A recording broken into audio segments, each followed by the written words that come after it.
Salut bande de gens et bienvenue dans le débrief pay-per-view spécial Survivor Series 2016. Un débrief pay-per-view un petit peu particulier car je vous l'ai promis à la base, je devais le faire en vidéo. Finalement, je ne pourrais pas le faire en vidéo, je le ferai en audio. Et exceptionnellement, je suis accompagné de Juju, avec qui je fais le Gizmo Show. Donc en fait, on fait des débriefs pay-per-view en même temps qu'on fait le Gizmo Show. Et en plus, on le fait en direct live sur Mixler à la base. Et du coup, c'est donc ton forcément... premier débrief pay-per-view en direct. Ah bah oui, en plus. Eh, Oh, putain, c'est classe. t'as vu? Eh, Eh. GG. Du coup, un débrief pay-per-view qui est du coup consacré au Survivor Series 2016 qui se déroulait du coup à Toronto, au Canada. Pourquoi j'ai avec un accent québécois? J'en ai aucune idée. C'était même pas à Montréal en plus. Non. Merde. Je sais pas, moi quand on me dit Canada, tout de suite il y a un accent de merde. Simplicite, Calice, on va faire tout le débrief comme ça. Ah non, non, je le ferai pas en accent québécois. Le premier match, c'était le play show.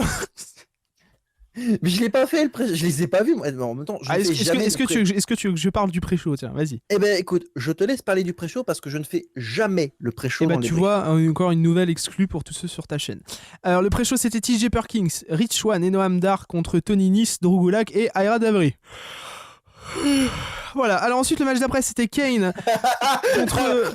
Dis-nous au moins le vainqueur, espèce de connard. Ah, alors pardon, TJ Perkins, Rich Swann et... TJ Perkins et Rich Swann, Niche Swann, comme vous voulez, battent Noam Dar... Non, voilà, alors TJ Perkins, Rich Swann, putain, et Noam Dar battent Tony Nese, Drew Gulak et Ira Davry. Voilà, bref, l'autre match d'après c'était Kane contre Luke Harper. Donc match, l'utilité me reste encore loin au-dessus de la tête. Victoire de Kane qui bat donc Luke Harper. Voilà, et puis on peut passer au match principal, allez. Bon, bah écoute, ce fut bref, mais ce fut le kick-off. Mais intense, c'est le principal. Oh oui, très intense. Alors, par contre, soit dit en passant, j'adore le nom de Noam Dar. J'adore son nom, je sais pas pourquoi. Absolument pas, moi je trouve que c'est un nom d'une barre de céréales. Genre, ça te dit, on va acheter un peu de Noam Dar demain, tu sais, ou un petit fromage, tu vois. Pour moi, Noam Dar, on dirait en fait un acteur de film de série Z. C'est ça. À la limite, tu vois, avec les grosses backhands, tu vois, avec des muscles atrophiés, des lèvres moches, limite un bovin, quoi. C'est. Alors on va se faire frapper par les team hipsters. Non, mais honnêtement, je suis désolé, mais Noam Dar, quoi. Le mec s'appelle Dar. Je suis désolé, mais ça me fait Son toujours, évolution, c'est Noam D'Artagnan. Putain, elle est bonne en plus. Hey, high five, mec. Ah putain. Noam Dar, digivolve-toi, Noam D'Artagnan. Bon, allez, on enchaîne, on va pas le faire. Ouais. Premier match de la soirée, du coup, le match Women's Survivor Series Elimination Match. Oh putain, t'as pris des mots, tu les as mis dans l'ordre que tu voulais. Ouais, non, mais moi je le fais en mode random. Attends, moi, mais je suis un fou, moi. Non, tu peux dire tout simplement un Traditional Survivor Series Elimination Tag Team Women's Match. Camolox. Voilà. Alors, qui opposait la team Raw face à la team SmackDown. Donc, team Raw, il y avait donc Bayley, Alicia Fox, Nia Jax, Sasha Banks, Charlotte. Petite anecdote, Bayley a une excellente pop. Arrivé à Alicia Fox, un silence de mort dans le public. Mais vraiment, on se demandait s'il n'était pas parti entre-temps. Nia Jax, un tout petit peu plus de bruit. Sasha Banks, il y a eu du bruit. Charlotte, il y a eu du bruit. Alors, team SmackDown, Becky Lynch, Naomi, Alexa Bliss, Carmella et... Alors, ça devait être Nikki Bella, mais elle s'est fait agresser dans le backstage. Alors, par qui hein? Est-ce que ça a été révélé à SmackDown? Je sais même pas, honnêtement. J'ai même pas fait gaffe, honnêtement. Attends, je regarde, vas-y, pour continuer à parler. Et du coup, remplacé dans le match par Natalia. Alors, Becky Lynch, grosse pop, ok. Je crois que Naomi aussi. Je crois que c'est Alexa Bliss qui a eu aucune réaction. Vraiment, mais rien. Même pas un bout, rien, que dalle. Je pense que même mon chat aurait eu plus de réaction. Ah si, c'est dit à SmackDown, c'est Carmella qui... Enfin, c'est Nikki Bella qui dit que Carmella l'a attaqué avant le combat, etc. En même temps, logique que Natalia soit dans le match, et en même temps, ça se passe au Canada, juste pour voilà, info. ouais. Alors, je suis d'accord avec Nico. Je crois qu'ils s'en battent les couilles, hein, honnêtement. Oui, enfin la WWE ils auraient besoin d'un manager pour la continuité des scénarios, tu vois, c'est genre non mais vous pouvez pas faire ça, regardez la semaine dernière il y a eu ça, mais ça ils qu'ils s'en battent les couilles la WWE, mais bon. Alors, je vais aller vite, très très vite. Alicia Fox élimine Carmella. Alexa Bliss élimine Alicia Fox. Nia Jax se fait éliminer par des comptes extérieurs. Natalia se fait éliminer par. Non, Natalia élimine Sasha Banks sur un roll-up. Charlotte élimine Natalia. Becky Lynch élimine Nia. Attends, hein? J'ai noté Becky Lynch qui élimine Nia Jax. J'ai dû me planter par soumission. J'ai dû me planter là. Charlotte élimine Alexa Bliss et Bayley élimine Becky Lynch avec du coup Charlotte qui s'en prend à Bayley à la fin du match. Bayley très absente, hein, honnêtement, dans le match. Hein. Elle arrive sur le dernier quart, honnêtement. C'est un peu dommage. Mm. Je l'ai sentie très absente. Forcément, il laisse Becky Lynch jusqu'à la fin. Normal, elle est un peu championne de SmackDown. Pour pas décrédibiliser le titre, faut bien la laisser jusqu'à la fin. Avec quand même une. Ah non, c'est Marcos qui dit que tu t'es pas planté. Effectivement, bah, je me rappelle, non, c'est vrai, Nia Jax a abandonné face au Disarmer de Bayley. Ouais. Ah, ok, bon, mais je me suis pas planté. Hein. Non, mais je me suis dit, mais putain, j'étais bourré quand j'ai noté ça. Mais apparemment non. Bon, ben. C'est Naya qui sort de Naomi par des comptes extérieurs, c'est là que t'as Ah, confondu. pardon, Topo. Ah oui, oui, mais putain, mais en plus, je suis con. Je l'ai surligné en plus. Je suis con, hein. Oh, je suis fatigué, moi. J'ai une migraine ophtalmique ce matin, c'est pas pour autant que je dis que je suis fatigué, moi. Hein. Et pourtant, j'ai le crâne dans le cul. Ouais, merci Coco de me rectifier mes conneries, c'est gentil. Du coup, victoire de Team Raw, 1-0 pour l'instant pour la Team Raw. Hein. Alors, t'as trouvé le match bon. comment, tiens, du coup, vas-y. Alors, non, je vais pas être de mauvaise langue. Le match était sympa pour un opener. Et mettre un match féminin avec, on va dire, un tel enjeu dès le début du match, fallait quand même avoir sacrément confiance au roster féminin. Hein. Mais il est pas le pire, c'est que le roster fait. Alors, quand est-ce qu'on peut. Enfin, ça, c'est un truc que c'est vrai que j'ai réfléchi et c'est vrai que c'est pas faux. Depuis quand est-ce qu'on peut dire qu'on a. Attends, 1, 2, 3. Qu'on a 10 catcheuses qui sont à peu près reconnues par tout le monde. Parce que dans le sens où. Regarde, avant, on avait quoi? On avait Maryse, Kelly, Beth Phoenix, Natalia, Michelle McCool. Enfin, tu sais, c'était pas non plus des catcheuses. Enfin, tu vois, après le reste, c'était vraiment dans le néant, quoi. Tu vois ce que je veux dire? Là, c'est vraiment. Regarde, Alexia Bliss, elle a son personnage, qu'on aime ou qu'on n'aime pas d'ailleurs. D'ailleurs, je trouve qu'elle a fait un taf assez bon dans ce Survivor Series. Honnêtement, Alexa Bliss arrive, a fait son entrée. Je fais, mais sérieusement, c'est quoi ce look de petite fille? Ah, moi, j'adore, moi. Mais après. Ah non, mais j'ai vraiment du mal avec son look de petite fille. On dirait une gamine de 10 ans, quoi. Mais non, oh là là. Bref. Ah non, si, je te jure, j'ai du mal, hein, honnêtement. Bah, non, mais ce que je veux dire, c'est que voilà. Apparemment la trouvent bandante. Moi, j'y arrive pas. Honnêtement, je peux pas. Mais non, elle a pas fait beaucoup de botch, ça va. Bref, moi je trouve que tu vois, Charlotte est reconnaissable de ouf, c'est une star. Sacha Banks, bon, que moi j'aime pas personnellement, mais c'est une star aussi. Bayley, c'est une star. Nia Jax, c'est une star, elle a fait son taf de ouf, je trouve, dans ce match. Pour moi, c'est la VIP de ce match, honnêtement, ça peut faire mal à beaucoup de gens, mais oui, je trouve que Nia Jax, c'est la VIP. Alicia Fox, bon, ça peut être le seul. Mais elle sert à rien, Alicia Fox, oui, bon, honnêtement. C'est vrai, c'est l'une des seules pour moi.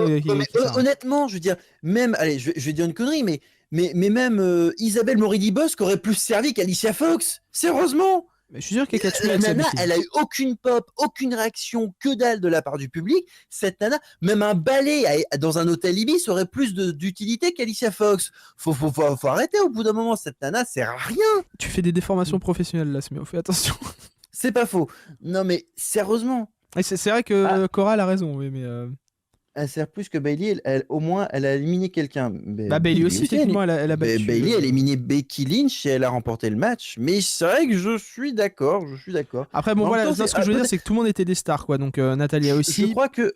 Faut dire aussi, bon, Cora, est-ce que c'est peut-être ton a priori contre Bayley qui te fait dire ça? Non, je pense pas. Cora, elle reste assez objective sur ce qu'elle. Ah, mais je suis d'accord. Bayley, elle a rien branlé du match. Je suis d'accord. Elle a juste agi sur le dernier quart du match et encore parce que on lui a servi ça sur un plateau. Sinon, Bayley, je suis d'accord, elle a rien glandé de tout le match. Je pense qu'on aurait pu dire que c'était une touriste. Oui. Une touriste. Bon, après, elle a eu une bonne pop, c'est déjà bien, mais bon, ça permet un peu de donner un peu de star power au match. Déjà qu'il en avait pas beaucoup, mais. Alors non, mais tu vois, pourquoi tu dis qu'il n'y en avait pas beaucoup? C'est justement, c'est ce que j'essaie de dire depuis tout à l'heure. Regarde, t'as quand même Charlotte. Non, mais attends, laisse-moi finir. À part Naomi, les Four Horsewomen, Alexa Bliss, j'ai un peu de mal, et Carmella, et Nia Jax. Mais Becky Lynch. Oui, les Force Women, c'est quoi, à ton avis? Oui, bah alors ça, c'est ça. À part Alicia Fox, toutes les meufs dans ce match, ils avaient du star power. Donc pourquoi tu Oui, viens de dire qu'elles en avaient pas? bah, enfin, tu peux pas dire du match qu'il avait du star power. Mais si! C'est justement ce que j'essaie de te dire, c'est qu'on n'a jamais été à un point dans le catch depuis Non, très longtemps où quasiment toutes les meufs sont reconnues dans le ring. C'est le seul truc que je peux noter de bien de ce match. Au moins, toutes les meufs sont un peu reconnues, toutes les meufs, ils ont un petit personnage, etc. D'ailleurs, j'ai surkiffé l'entrée de Naomi. Je trouve que vraiment Naomi, elle a vraiment trouvé son truc, rien qu'avec une entrée déjà. Et l'entrée, malheureusement, enfin, comme ouais. on peut voir, ça fait beaucoup. Mais Euh, Naomi a vraiment réussi à se séparer de ce qu'elle avait avant oui. quand elle était avec Brodus Clay. Bah, en fait, Honnêtement, elle a c'est con, réellement réussi. c'est con, mais Naomi, maintenant, tu la définis plus forcément par ses fesses, tu la définis plus par son entrée maintenant. Avant, tu disais Naomi, c'est celle qui a son finish avec le cul. Maintenant, tu dis Naomi, c'est celle qui a son entrée un peu classe avec ses trucs fluo et tout. Carmella, par contre, je supporte pas. Son entrée, là. En fait, c'est simple, quand t'entends la musique de Carmella, le public, il dit rien. C'est-à-dire que elle a tellement aucun mouvement la musique, tu vois. Enfin, je sais pas, une musique c'est important. Genre Bray Wyatt, autant ça va avec son personnage, autant Carmella c'est S-F-U-M et puis elle fait son moonwalk là, mais il y a rien dans sa musique. Non, mais c'est surtout aussi que Carmella, elle est restée ancrée sur Enzo et Cass. Malheureusement, elle n'a pas réussi à vraiment aller de l'avant après Enzo et Cass. Alors que, encore une fois, hein, je rebondis sur Naomi. Naomi a su aller de l'avant et proposer quelque chose de différent, voire même évoluer aussi dans le temps. Carmella, le problème, c'est encore trop tôt pour qu'elle puisse faire évoluer ce qu'elle a pour l'instant par quelque chose de nouveau. Mais moi je Pour trouve l'instant, elle va diverger sur le truc de base Verge. qui était Enzo et Cass pour aller vers son propre truc un peu plus tard. Je pense qu'il faut lui laisser le temps de vraiment se construire. Après, sa feud avec Nikki Bella est pas mal construite, honnêtement, mais elle est bonne en heel. Mais alors, je trouve vraiment que sa musique, elle a zéro impact. C'est-à-dire que quand tu l'entends, t'as pas envie de te lever de ton siège, quoi. C'est pas genre, elle a pas une musique badass dont tu vas t'en rappeler, quoi. C'est important, les musiques, quand même. Ah ben, une musique, oui, c'est ce qui est le plus important. Si tu as déjà du mal avec une musique, honnêtement, Bah, tu auras regarde, du mal avec... Noam Dar, par exemple. Cédric Alexander, pour moi, c'est pas pour rien que Cédric Alexander et Rich Swann ils sortent un peu du cruiserweight, des cruiserweight parce qu'ils ont quand même une musique un peu plus sympa que Noam Dar ou tout le reste d'ailleurs, Grand Metallic. TJ Perkins aussi. Oui, oui, TJ Perkins, il a une musique sympa aussi. Quoi. Après qu'on aime Ah ou bah pas. en Mais même temps, c'est Megaman, donc... oui, voilà. Bref, après c'est toi qui dirige le truc, donc si tu veux passer au... oui, Oui. alors non, vite, on va parler de chacun vite fait. Je pense que c'est important de parler de chacune des personnes. Charlotte, excellente, moi j'ai trouvé. Banks, je l'ai pas trouvé exceptionnel honnêtement, j'avais peur pour sa perruque à un moment donné. Bailey, elle a rien foutu du match, donc pas intéressante. Nia Jax, pour moi c'est la VIP de ce match-là, complètement, et c'est même la VIP de cette équipe. Quoi qu'on en dise, je trouve qu'elle a vraiment servi de monstre. Un peu à la Ouais. Braun Strowman pour l'équipe Raw. Je sais C'est qu'il y en a con, qui n'aiment mais... pas forcément Braun Strowman, mais moi je trouve que Braun Strowman fait partie aussi des VIP de l'équipe. Je trouve qu'il s'est un peu Mm. révélé durant ce match. C'est tout court, mais Nia Jax, en fait, tu sens clairement qu'il y a une évolution et Oui, qu'il voilà. essaie Ouais. vraiment d'en faire quelque chose. C'est pas juste une nana qui va détruire de la jobbeuse juste pour la faire construire. C'est peut-être ce que c'était au début, mais maintenant, tu sens qu'il y a une réelle évolution. Il y a vraiment un progrès sur elle et c'est flagrant. Le seul truc qui me fait Vraiment. peur avec Nia Jax, c'est quand même. Bah oui, non, mais elle swerve. Mais non, mais au contraire, mais paye ton VIP, c'est bien. Enfin, on en parlera plus tard, mais moi je trouve ça bien qu'il se fasse éliminer par Ellsworth, pardon. Qu'est-ce que je veux dire? Oui, non, Nia Jax, je trouve ça bien parce que. Et j'ai un peu peur pour elle aussi parce que dans un sens, elle est tellement différente physiquement et je trouve au-dessus de toute compétition, un peu comme l'était Karma.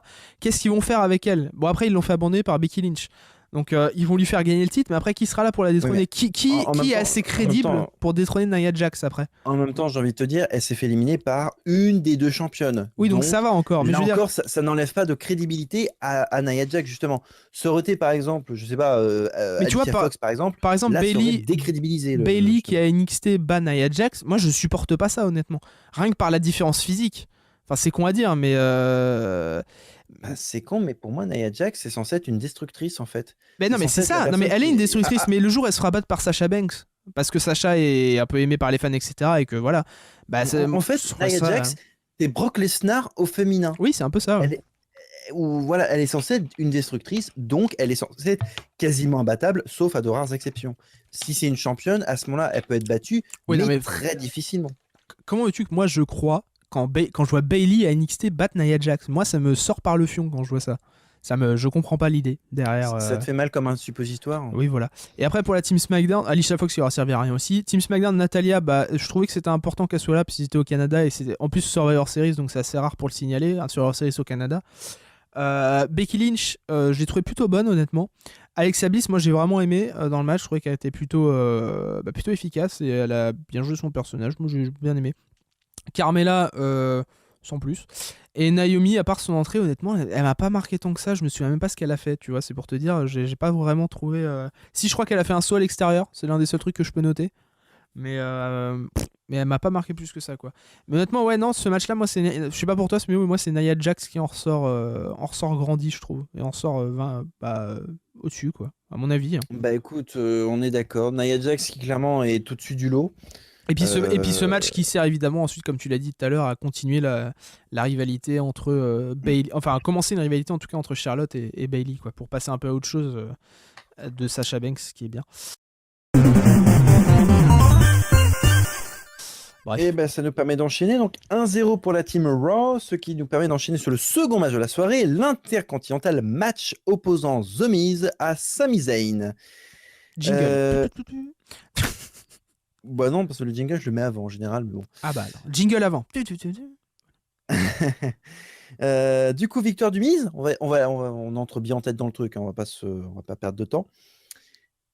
Un match qui... Alors, moi, personnellement, je l'ai trouvé très sympa, le match. Je me suis pas fait chier devant le match. J'ai vraiment trouvé ça sympa. Notamment, et alors ça, c'est vraiment très sympa, la petite réaction de... Donc, t'as The Miz qui est au sol, à l'extérieur du ring. T'as Sami Zayn qui est au-dessus de lui. Et t'as Maryse qui fonce comme une furie. Et là, tu as Sami Zayn avec sa main qui, clairement... tu sais, qui imite le geste de Maryse comme ça. Moi, ça m'a fait tout de suite marrer, en fait. Tu vois de quel truc je veux parler, en fait? Oui, je vois. Voilà. Oui, le sort de geste qu'a fait dans son entrée, genre par la main, quoi, avec quand même. Voilà, oui. Ça m'a fait... Clairement, là, ça m'a fait sourire. Parce qu'en plus, les deux sont du Québec. Donc, forcément, en plus, moi, ça me fait marrer. Même si... la fin, pour moi, me laisse un petit peu... je me dis, bon, bah, ça me rappelle quelque chose. J'ai l'impression... c'est pas un screw job, mais bon, voilà, ça me dit quelque chose, un sentiment de déjà vu, mais bon. Moi, je trouvais que c'était intelligent, honnêtement. Ah bah, clairement, parce que moi, ça permet au moins de montrer... C'est quelque chose de différent avec Maryse, parce que c'est pas le spray dans la gueule, c'est pas le Spirit Squad, etc. Je trouve que c'est un peu faire une petite vanne sur le screwjob, comme tu disais, genre il a pas abandonné, mais on sonne quand même la cloche, du coup ça fait croire une victoire. Enfin, j'ai trouvé ça super intelligent tout le match. Je suis vachement content que ce soit pas Ziggler, et je sais que je vais me faire frapper dessus. Mais moi, je suis désolé, je trouve que The Miz, il pourrait garder le titre 1000 ans, il me dérangerait pas en tant que champion intercontinental. Bon, en même temps, The Miz, quoi, c'est l'un des mecs les plus crédibles actuellement, quoi. Le mec, il est très bon vendeur, c'est un très bon catcheur. Le mec, il fait super bien son boulot parce que on aime le détester, ce mec. Donc, clairement, ce mec fait super bien son boulot. Par contre, j'ai juste envie de me dire que Sami Zayn, j'ai l'impression que plus il avance, plus il va perdre tous ses matchs. Ah, bah il s'est fait enculer. Un peu comme... Alors, je sais pas si j'ai le droit de dire des gros mots dans ton débrief pay-per-view. Si, tu peux, parce que moi je le fais, mais honnêtement... Il s'est fait enculer à Raw, donc... Non, mais clairement, c'est un peu comme Ambrose, à ses débuts après le Shield, il perdait tous ses matchs. Et là, clairement, t'as l'impression de revoir le même truc. Il perd tous ses matchs. J'ai peur pour Zayn, hein. Il est quand même passé d'un main eventer de talent et de ouf à NXT à caca de boudin à Raw, quoi. Alors, juste... La chute est rude. Hein. Là, par contre, c'est un peu mon sentiment personnel. Je vois en Maryse des réactions qu'on peut voir, par exemple, chez ah mince, comment ça s'appelait déjà? Flûte, là. Elle était... Sensational Sherry. Merci, c'était elle. Je retrouve des réactions de Sensational Sherry. En même temps, toutes les manageuses féminines s'en inspirent beaucoup toutes, hein, que ce soit Lana ou que ce soit... C'est un modèle, sauf que chez Maryse, c'est flagrant quand même, honnêtement. C'est une super belle inspiration. Mais c'est mieux parce que juste avant, quand même... Mais alors, c'est vrai que tu dis ça en rigolant, mais au final, on peut limite comparer... Enfin, comparer, c'est bien grand mot. Mais on peut comparer Maryse et The Miz à Shawn Michaels et Sensational Sherry, quoi. Parce que les deux, c'est un peu un personnage qui se la pète. Tous les deux champions intercontinental avec une meuf qui s'habille un peu d'une manière extravagante, tout ça. Même si Sherry, elle était un peu plus violente quand même en termes de manageuse. Elle frappait un peu tout ce qui bougeait. C'était vraiment une une badass, tu vois. Maryse, tu la sens plus genre en tant que bimbo, juste la femme du gars et tout, machin. Mais elle fait bien son taf, comme tu dis. Elle fait Ah bah, vraiment. elle arrive à distraire l'arbitre si besoin, elle arrive à pouvoir appuyer le pinfall si besoin, elle peut faire sonner la cloche, vraiment, elle fait super bien son boulot de manageuse. Clairement, c'est l'une des meilleures manageuses de l'ère moderne, actuellement. Je dis bien manageuse, et de l'ère moderne, je précise bien, je pèse mes mots. Mais il n'y en a pas eu des masses Après, en même temps, hein. il y en a pas. Bah, Là, ce qui justement, ressort, c'est pour ça que ça doit être quoi? Ça doit être à partir de Lana. Il y a eu Vicky Guerrero un peu avant. Non, moi je penserais plus Vicky Guerrero du coup, mais elle a fait un bon taf avec est-ce Ziggler, avec Edge, etc. est-ce C'était pas qu'on peut dégueu. compter Lita également avec Edge? Bonne question. Ouais, non. Enfin, oui, c'était une manageuse, mais c'était plus une catcheuse à l'époque. Là, on parle vraiment du rôle de manageuse non catcheuse, quoi. Parce que là, Maryse, Ouais. Maryse est revenue, elle a pas fait un seul match. Pourtant, on sait qu'elle s'est catchée, quoi. Bah, c'est surtout aussi pour faire sa promo vis-à-vis de Total Diva, justement, elle Oui, fait mais elle sa pourrait simple catcher, apparition. tu vois. Mais Elle pourrait. Mais normalement, il était prévu qu'elle revienne en tant que catcheuse, hein. pas de mes souvenirs, hein. J'étais juste prévenu pour qu'elle. Bah déjà, il n'y a pas eu de rumeur sur son retour, hein. Elle est juste revenue comme ça, genre en mode coucou, c'est moi. Je reviens avec The Miz, quoi. Moi, j'avais pas vu de rumeur à l'époque qui me disait ouais, je reviens ou autre. Mais après le match, oui, il était bon. Moi, je trouve que la victoire du Miz est cool aussi. Je voyais pas le titre intercontinental partir à SmackDown, vraiment pas d'ailleurs. Pour les pronos. Alors, pour ceux qui écoutent le débrief de Smeo, on faisait des pronos dans le J-Smeo Show. T'avais dit Zayn, j'avais dit The Miz, donc pour l'instant, voilà, on avait bon, et on a eu bon tous les deux pour le match féminin. Voilà. C'était juste comme ça pour noter pour les pronos. Bah, en même temps, j'ai envie de te dire que j'ai été con de parier sur Zayn, sachant qu'il. Mais de toute façon, je te l'avais dit, hein, les pronos, je te les ai fait à l'arrache parce que j'avais pas envie de pronostiquer. Je t'ai fait des pronos parce que je m'en battais. Ça s'est un tout petit peu senti, je t'avoue. Ah non, mais j'assume, hein, je m'en balèque, hein, honnêtement. Je suis nul en promo et j'aime pas faire des promos. Bon, bah, on n'en fera pas alors. On n'en fera Non, mais plus. si, mais il faut que je sois dans de bonnes conditions, tout Je veux simplement. pas que tu te sentes triste à les faire. Mais t'inquiète pas, je suis pas tristouné. Troisième match de cette soirée, du coup, c'était le traditionnel Survivor Series sur les tag teams. Donc, Raw SmackDown Acte 2, hein, on va dire. Enfin, si on compte du coup la victoire du Miz, bah, ça fait du coup un partout. Du coup, Team Raw, donc, qui était composé de Enzo et Cass, Shining Star, Gallows et Anderson, Sheamus et Cesaro et les New Day. Du côté SmackDown, il y avait Slater et Rhino, Breeze Dango qui. Alors, désolé, je vais faire une parenthèse, mais c'était une blague, les Breeze Dango, honnêtement. Non, mais sérieusement, alors, cuir, moustache. quand Cora dit que, par exemple, Ziggler fait gay, alors là, on a trouvé un candidat ultime au-dessus, hein. Ziggler, ce serait le level 1, là, c'est le level 100, honnêtement, hein. Là, tu peux mettre le jiggle A New Challenger has arrived. Ah ouais, non, mais clairement, là, honnêtement, c'était. Mais je crois que je l'avais posté sur Twitter, mais c'est comme quoi les mecs, ils faisaient gay, quoi. Et c'est pas possible, honnêtement, il manquerait plus que la musique cuir moustache, et là, c'était le cliché total. Les Usos, qui clairement sont devenus fades. Honnêtement, je veux dire, qui s'en fout des Usos, lève la main, je veux dire, voilà. Je lève la main. Oui, moi aussi. Enfin, les Hype Usos, t'es Bros. gentil. Pour moi, je vois des cosplayers de mecs dans GTA San Andreas, moi, c'est tout. Mais Ah ouais, non, mais c'est totalement ça. C'est le cosplay de César Villalpando. c'est ça. Voilà. Les Hype Bros et Bros. les American Bros, oui, bah, comme on veut. Et les American Alpha. American Alpha, qui d'ailleurs a été mon coup de cœur de ce match, mais ceci est un autre débat. Alors, du coup, Breezango éliminé très rapidement par le New Day, et le New Day qui se fait éliminer par les Usos. Tout ça en moins d'une minute. Gallows Anderson qui élimine les Hype Bros. Attends, on peut s'arrêter là-dessus quand même. C'est quand même important. Vas-y. Attends, mais je Vas-y. te demande pour toi, t'as pensé quoi de l'élimination de The New Day aussi rapidement, quoi? Ça sent la fin. Ah non, Ça non, sent la... Ah, non, mais attends, ça sent la fin, honnêtement. J'ai pas vu Cora qui dit je lève même les deux mains. On est d'accord. Ah oui, non, pour les Usos. Euh, Non, mais alors moi, je vais te dire. Moi, je pense que les New Day ont été éliminés pour tout simplement faire en sorte qu'il y ait du suspense dans ce match. Pour faire en sorte que les autres teams aussi puissent un peu comme... Alors ça, c'est ce que Cora l'avait dit, mais je suis d'accord avec elle, donc du coup, je leur dis. Pour faire en sorte que les autres équipes ils aient un peu de place pour briller, tu sais, pour faire des trucs un peu, parce que sinon tout le public aurait été à fond derrière The New Day à chaque fois pendant tout le truc, et je pense qu'il y aurait eu moins de suspense. Après, c'est vrai que l'équipe de Raw était vachement chargée de grosses équipes, que l'équipe de SmackDown, ça faisait un peu plus jobber team, quoi. Enfin, sans être méchant avec tous ceux qui a là, c'est plus des équipes qui ont encore beaucoup de choses à prouver à SmackDown comparé à Raw, qui sont déjà un peu tous établis, malgré qu'il y ait The Club. Alors, Ou même les le, Shining Stars, d'ailleurs. Mais...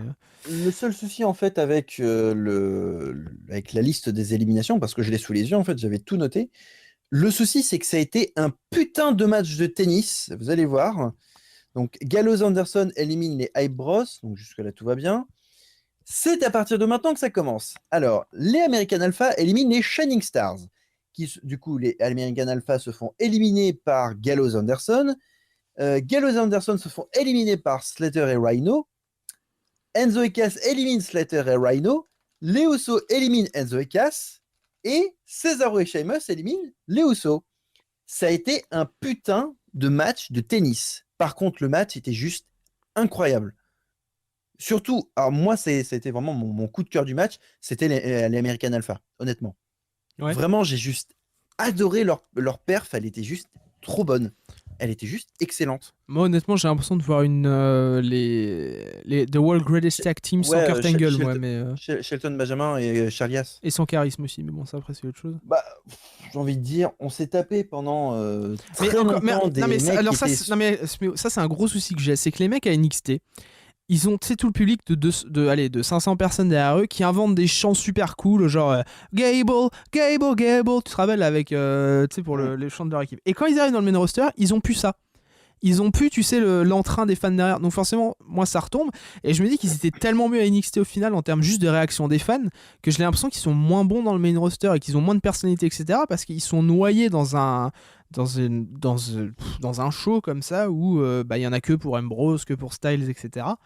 Et j'ai l'impression que limite, ceux qui passent par NXT, c'est limite ceux qui ont moins de chance, quoi. Que... Je sais pas, Styles, il est arrivé, il est pas passé par NXT, il a eu le temps du coup d'avoir les fans avec lui, etc. Les seules exceptions que je pourrais avoir, tu vois, ce serait plus les mecs comme Owens ou Zayn qui ont pris un peu plus de temps et qui ont essayé de monter assez normalement, tu vois. Après, le truc, c'est qu'il faut pas confondre aussi le contexte. Owens est arrivé à l'époque où déjà le roster était unifié et il est arrivé surtout en majorité à Raw, pas à SmackDown. Oui, en fracassant du Cena, mais donc ça, Ah oui, ça compte aussi. en plus, en fracassant du Cena, donc déjà d'une, l'impact était vraiment doublé, voire triplé. Là, les American Alpha, non seulement c'était des mecs que personne ne connaissait, mis à part à NXT, et encore, et mis à part ça, l'impact était quand même faible. Il faut vraiment leur laisser le temps de se construire. Owens, il n'a pas besoin d'être construit. Le mec, il est connu de la part des hipsters ou des très gros connaisseurs, des poids lourds. Voilà, il est très connu. Mais encore, il fracasse la gueule de Cena. Donc forcément, l'impact, forcément, tout le monde va s'en rappeler. Donc, c'est pas comme pour Neville, par exemple. Neville, il n'y a pas eu d'impact. Ouais. C'est là vraiment tout le paradoxe de comparer des mecs d'NXT, parce que NXT, certes, c'est un vivier de jeunes talents, mais le problème d'NXT, c'est que c'est censé aider à rentrer dans le moule WWE. C'est pas censé être normalement une vitrine pour mettre en avant tous les mecs tout de suite qui rachètent. Oui, ah bah si, ça l'est.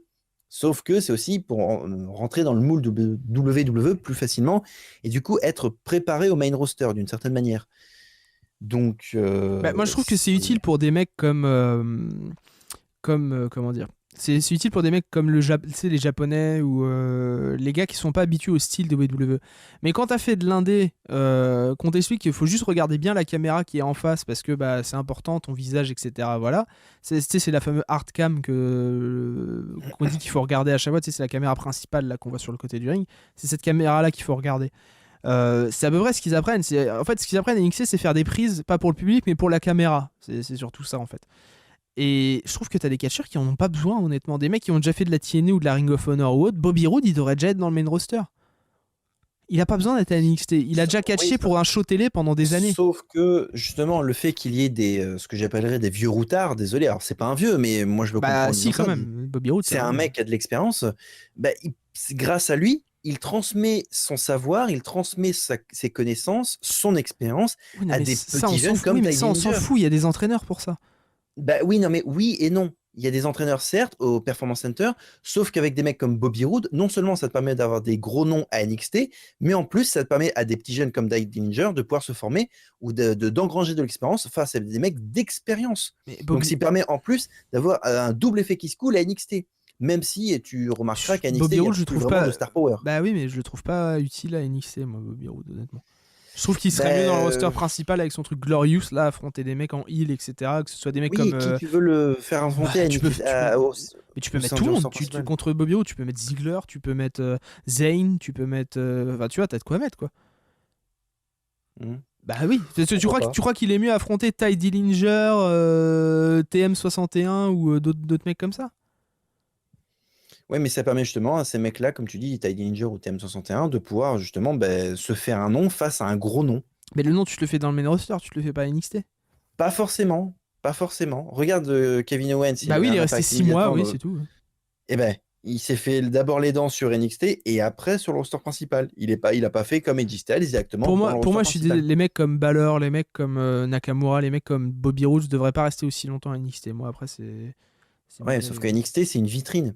C'est clairement la vitrine du WWE Network. T'enlèves cette vitrine, et à part les pay-per-view, il reste rien. Bah non, la vitrine, c'est les pay-per-view, gars. Les mecs, ils payent le network pour voir les pay-per-view, pas pour voir NXT. Tu vas me dire que toi, tu payes le network pour voir les pay-per-view? Enfin, pour voir NXT? Tu regardes pas NXT en plus. Tu regardes bien les pay-per-view, non?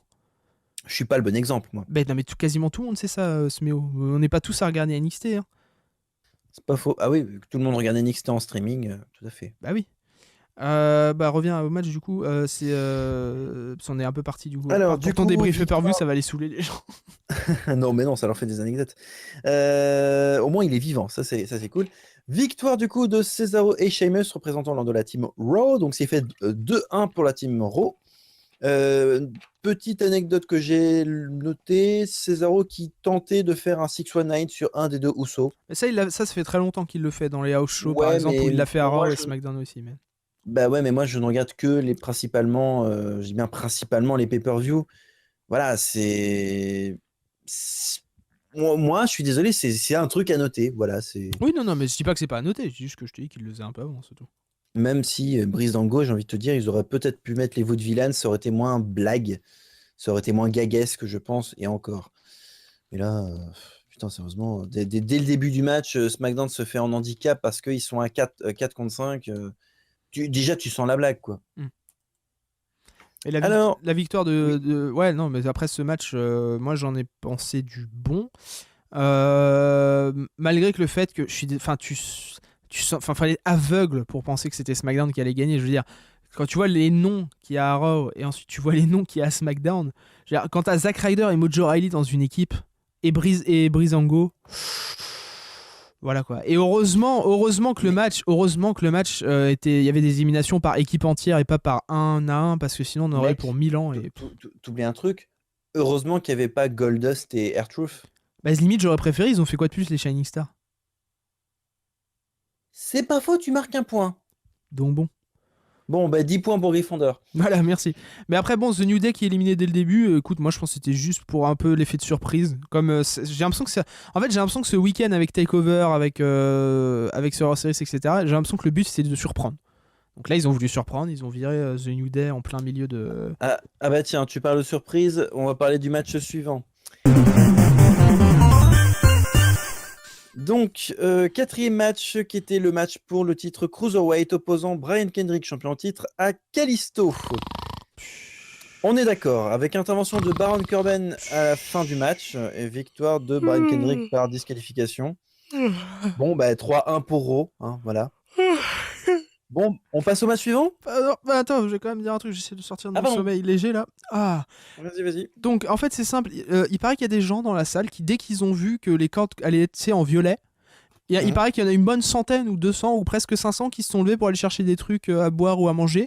C'est simple, les Cruiserweight c'est devenu le fameux Peace Break qu'il y avait à l'époque, c'était les Divas, maintenant c'est les Cruiserweight. C'est-à-dire que quand les gens voient les Cruiserweight, ils en ont absolument totalement et basiquement rien à branler hein, et je dis pas ça, et encore une fois non mais attends, il y a Noam Dar, il y a Rich Swann, il y a Cédric Alexander, mais oui, non mais les gars, à un moment donné, encore une fois, les Cruiserweight, les gens, le niveau in-ring peut être exceptionnel, les gens n'en ont rien à branler. Je vais quand même aussi donner mon avis. Alors, le problème des Cruiserweight, le niveau n'est pas mauvais, c'est pas là où non, le niveau est excellent. Ce qu'ils auraient peut-être dû faire avec les Cruiserweight, c'était peut-être ce qu'ils faisaient il y a 10 ou 15 ans de ça, c'est avec Heat ou avec Velocity, c'est d'abord de faire un show avant, donc en exclusivité sur le network. Ils font et tout tu dans le mets désordre. reste. Non, mais ça, en plus, ils le font, mais ils font tout dans le désordre. C'est-à-dire qu'ils te les ont présentés. Les Cruiserweights devaient être présentés en tant que Alexander, si tu préfères, Enigma. Les Cruiserweights devaient être présentés pour moi en début de show, en tant qu'opener. En tant que truc qui donne envie aux fans de regarder. C'est pas pour rien qu'à Hell in a Cell, le match en pré-show là, des Cruiserweight était vachement mieux que le TJ Perkins contre The Brian Kendrick. Et c'est simple, aux yeux des fans de la WWE, donc désolé les gens qui regardent à la télé, ou même les gens qui regardent sur internet, etc. Aux yeux des fans qui vont dans la salle, il y a que Brian Kendrick qui est connu là-dedans. Et Sin Cara, mais c'est tout. Kalisto. Non, mais là, tu parles de Kalisto parce qu'il l'a affronté, mais je te parle à Raw du coup, parce que la division elle reste à Raw, tu vois, il n'y a pas Kalisto dans la division Cruiserweight à Raw. Ah oui, c'est vrai, pardon. Donc tu vois, c'est que Sin Cara et Brian Kendrick. Le reste, ils voient un mec indé numéro 1, un mec, je m'habille, je suis irakien, un autre, je m'habille, je suis irlandais, un autre, je m'habille, je suis écossais, l'autre, c'est Watashiwa japonais d'Eska. Le problème de la division Cruiserweight, c'est qu'elle aurait dû rester directement en exclu sur le network, ou à ce moment-là, ils auraient vraiment pu développer quelque chose. Ou les mettre à Pendant Raw, 2 années- ou les mettre à Raw sans scotcher des cordes violettes, sans mettre une lumière violette, sans marquer Cruiserweight Ou partout. encore une fois, tu le mets à Raw, mais en pré-show de Raw directement, ce qui fait censé être normalement l'amuse-gueule avant le show Ou principal. tu le mets en opener, tout simplement. Tu fais pas un segment de 10 millions de minutes, tu mets direct. Oui, en opener, mais c'est exactement ce que faisait la WCW il y a plus de 20 ans de ça. Donc oui, en opener, ça aurait été parfait. Il y a Enigma en plus qui dit mais c'est quoi le show 205 live? Et il pense que c'est pour transférer le roster. Pas du tout. Ils resteront à Raw, c'est juste un show comme ça en plus. Qu'ils enregistrent avant SmackDown, je crois. Donc en plus, les pauvres Cruiserweight, ils feront des voyages de ouf. Malheureusement pour eux. Mais ah non, mais les Cruiserweight sont dégueulasses. Enfin, moi, je vais me faire défoncer, mais c'est moche à dire, mais c'est le cas. Je m'ennuie pendant leur match, je me fais chier. Et Brian Kendrick, j'aime bien en plus. J'aime beaucoup Brian Kendrick. J'adore Brian Kendrick. Moi, je trouve déjà, il a eu du courage pour entraîner Eva Marie, le pauvre. Enfin, en plus, vu comment Eva Marie lui crache à la gueule en allant faire des films et même pas essayer de catcher, je trouve ça rigolo. Mais bon. Ah si, elle voulait essayer de catcher, sauf qu'au bout d'un moment, elle a eu d'autres propositions, donc normal. Bah oui, Mais, enfin, c'est bon, c'est pas bref, ça c'est un truc. Même elle a essayé de catcher, et même avec l'entraînement de Kendrick, ça n'a pas été suffisant. Bah, c'était déjà un peu mieux qu'avant, hein, mais bon, bref. Mais, Oui, mais Kendrick, enfin, pauvre Kendrick, quoi, c'est triste. Et en plus, ils lui ont mis le titre tellement en retard. Putain, Kendrick, il aurait dû gagner. Enfin, s'ils savaient qu'ils auraient pas Kota Ibushi ou Zack Sabre Jr., etc., tu mets le titre sur Kendrick. Tu fais en sorte que ce soit TJ Perkins. Et ça, je l'ai dit depuis le début, j'y se met au show. Mais tu fais en sorte que ce soit TJ Perkins qui vienne en tant que face pour essayer de choper le titre au méchant Kendrick. C'est la base. Tu mets pas direct le titre sur Kendrick, ça sert à rien. Ça sert à rien. Enfin, sur Perkins, pardon. Parce que dans ce cas, tu mets un Kendrick qui est censé être méchant, attaquer machin. C'est débile. Le problème aussi de cette division, c'est que clairement, personne du roster principal n'en fait la promo. Autant quand tu as un truc excellent à NXT, tu as Sheamus qui peut dire, par exemple, si c'est un Irlandais, ah, c'est trop génial, super match, excellent. Quand tu as, par exemple, je sais pas, un autre truc, etc., un mec du roster principal à dire, exemple, imaginons que ça va être un mec du circuit indépendant, tu peux avoir Sami Zayn ou Kevin Owens qui peut dire nice job kid, par exemple. Tu auras vraiment le roster principal qui va mettre en valeur par le biais de Twitter ou de n'importe quelle autre chose. Là, le problème, c'est que personne n'en parle. T'as pas de pré-show avec Renee Young, t'as pas de vidéo promo, t'as rien. T'as rien. Et le problème, c'est qu'en fait... Si, t'as des cordes violettes. Oui, non, mais même à part ça, même la WWE n'en a rien à faire. C'est juste histoire de se dire, bon, on leur remet, comme ça, ils vont arrêter de gueuler, quoi. En fait, t'as vraiment ce sentiment que tout le monde s'en fout. Alors, apparemment, t'as The Marco qui dit tout le monde sauf Brian et Shane. Ben oui, mais le problème, c'est que SmackDown, c'est le show du renouveau. C'est pour ça que les Cruiserweight, ils auraient été tellement mieux là-bas. Mais oui, parce qu'à SmackDown, ça aurait été mis en valeur, comme Brian l'a fait lors du mais c'est con à dire, mais il y a plus de place à SmackDown pour mettre en valeur les Cruiserweight qu'à Raw. C'est simple. À SmackDown, t'as plus de place pour tout.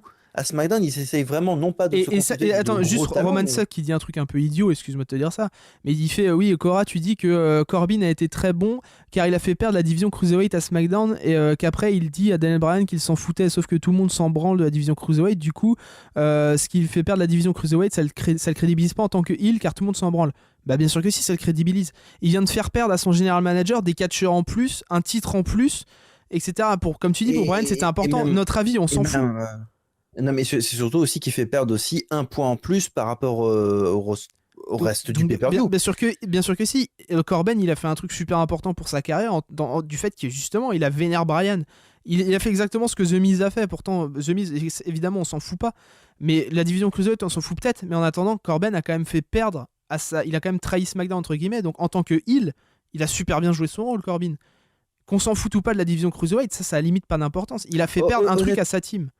Honnêtement, je trouve que Corbin a pu apporter un truc en plus au match. Vraiment. Bah oui. Pour moi, il a sauvé l'intérêt du match, en fait. C'est quoi à dire, hein, mais je trouve que Corbin a vraiment été. Ce qu'a fait Corbin, ça marche pas aux yeux. Oui, c'est ça, comme dit Cora, ça marche pas aux yeux des fans, ça marche aux yeux de Daniel Bryan. T'es pas forcément heel, entre guillemets, enfin, genre, regarde, si tu devais être heel ou face par rapport aux réactions des fans, Roman Reigns, il serait heel depuis très longtemps. Non, t'es heel ou face par rapport à ce que les mecs ils veulent écrire et te présenter. C'est-à-dire que la WWE veut que Corbin soit un heel, bah c'est un heel et il réagit comme un heel. Il encule sa direction. Il encule ses managers généraux, etc. en faisant genre, bah non, vous voyez, tiens, je vous baise, je vous empêche d'avoir les cruiserweight, etc. En fait, il joue très bien son personnage, tout Bah oui. simplement. Là, honnêtement, on peut pas lui reprocher d'être mauvais. Non, vu qu'on réagit parce que il agit comme un salaud, il a très bien fait son personnage. Honnêtement, j'ai rien à dire là-dessus. C'est vrai qu'après, t'en as vu qui se disent, ah, fuck you, Corbin. Oh là, oh, mais à cause de ça, les cruiserweight, ils font pas un Raw, c'est vraiment une merde, Corbin, machin et tout. Mais c'est le but que vous réagissiez comme ça. C'est le but que vous soyez vénère contre Corbin, c'est qu'il fait bien son taf, je suis désolé. Non, mais oui, tout à fait, hein. Tout comme quand c'était Orton qui faisait les pun kicks à tout le monde et que tout le monde le haïssait. C'est-à-dire qu'il faisait très bien son boulot, tout simplement. Donc bon, bref. On va enchaîner, hein, directement. En tout cas, ce match était bien merdique, hein, encore une fois. J'avoue, honnêtement. Et Kalisto qui avait la main pendant tout le match, quasiment, tu te doutais fortement que Brian Kendrick il allait revenir ou qu'il y aurait une couille. Même Cora, dans sa vidéo réaction, elle avait limite prédit que Corbin il allait attaquer, ce qui est très bien pour elle. Elle a vu. Attends, mais toi aussi, tu l'avais prédit, il me semble. Je crois. Non, moi j'avais prédit pour le Shield, mais genre de long en large et en travers, j'avais prédit pour le Shield. Mais, ouais. Bah, justement, on va pouvoir en parler. Oui, alors c'est le match le plus long de la soirée, il a duré 52 minutes, 51 secondes. Attends, faut quand même que je présente. Ah oui, c'est vrai, il faut que tu présentes le match, pardon. Alors du coup, avant-dernier match de la soirée, donc ce 5e match de la soirée, qui était le traditionnel Survivor Series Elimination match ou masculin. Donc encore une fois, Team Raw contre Team SmackDown, hein, le 3e de la soirée. Hein. Team Raw était composé de Braun Strowman, Seth Rollins, Roman Reigns, Chris Jericho et Kevin Owens, face à du coup Shane McMahon, Bray Wyatt, Randy Orton, AJ Styles et Dean Ambrose. Bon, je commence ou tu commences? Vas-y. Il y a de quoi dire sur ce match, donc fais-toi plaisir. Alors du coup, on fait dans l'ordre un peu de comment ça s'est passé ou pas? Comme ça, c'est mieux, je trouve. On va pas partir dans tous les sens. J'ai commencé à tout noter dans l'ordre. Vas-y alors. Alors, Braun Strowman qui élimine Dean Ambrose. Alors, faut préciser par rapport à quoi aussi? Vas-y, je te laisse. Bah, c'est que AJ Styles avait. les AJ Styles et Ambrose commençaient à se chamailler. Et du coup, AJ Styles a frappé. Enfin, Dean Ambrose a d'abord frappé Styles. Et ensuite, Styles a voulu rendre la monnaie de sa pièce à Ambrose, ce qu'il a fait. Et du coup, Braun Strowman, il en a profité. Et il a éliminé, du coup, notre joli Ambrose. Alors, grosse élimination pour Strowman, quand même, qui élimine un ancien champion de la WWE. Donc c'est pas ah merde, c'est vrai qu'il était champion. Oh pardon, merde. Bah oui. Oh putain, j'avais oublié, il était champion lui. Vrai. Non mais merde, je suis désolé, même Finn Balor, il a été champion une journée, je me rappellerai. Dean Ambrose, il a été champion quoi? 1 mois? 2 mois? J'arrive déjà même pas à me rappeler qu'il était champion. C'est quoi le malaise? Il y a un problème quelque part. Franchement. Non, mais c'est pas possible. Ce mec était champion du monde, vous êtes sûr? C'est pas possible. J'arrive pas. Je sais pas, quand tu me dis il a vaincu un ancien champion du monde. Ah bon, merde. Je sais pas, je viens de me rappeler qu'il était champion, c'est vrai. C'est con, c'est tout con. Je sais pas, c'est pour moi, c'est pas que c'était inconcevable, mais limite c'était oui, bon, allez, on lui file le titre, comme ça c'est bon, il nous fait plus chier.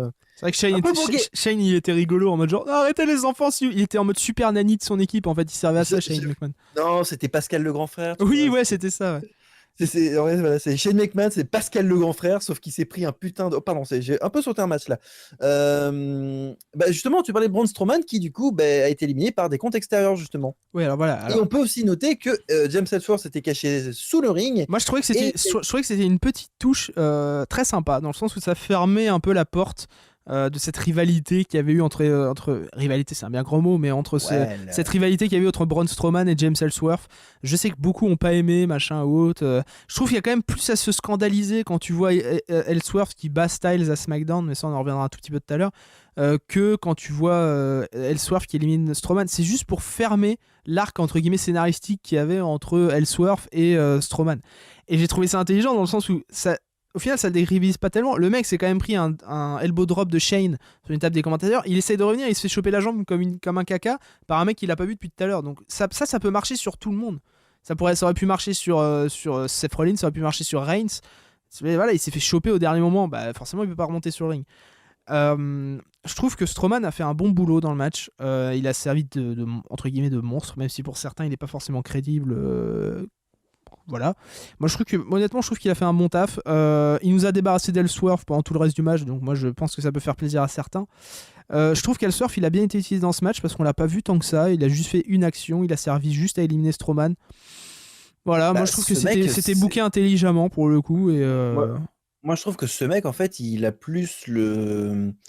Comment dire? C'est plus une mascotte qu'un vrai catcheur. Bah oui, c'est un vrai catcheur, mais c'est plus une mascotte. En plus, le pire, c'est qu'il sait catcher, mais encore une fois, il est utilisé un peu comme Marella ou comme Eugène à l'époque, c'est-à-dire un mec qui sait pas catcher du tout et qui est là, tu te demandes pourquoi, quoi. Mais il sait catcher, il a une fédération à New York, enfin, tu vois, Alors, du coup, élimination également de Kevin Owens qui a été éliminé par disqualification. Qu'est-ce que c'était du bullshit, ça? Alors, j'ai noté, j'ai dû me planter hein, encore une fois, hein, la fatigue. Rester trop longtemps sur le ring alors que c'était pas son tour. Non, il a été éliminé parce qu'il a utilisé la liste, c'est tout. Ah ok, bon bah tu vois, j'ai loupé un truc. Hein, l'arbitre a quand même considéré comme arme un un portefeuille, quoi. C'est un porte-document. Techniquement, t'es censé te battre avec ton corps, pas avec un objet. Bien sûr, mais alors de là, t'imagines, le champion. Oui, mais le champion universel se fait éliminer à cause de ça, devant ses fans au Québec, enfin au Canada, quoi. Enfin, c'est un peu fort de café d'éliminer le champion comme ça, quoi. D'ailleurs, en parlant de ça, c'est censé être un pay-per-view qui se situe au Canada, et au final, les Canadiens n'ont même pas eu de rôle majeur. Ah si, Chris Jericho, il a été over comme un motherfucker, quoi.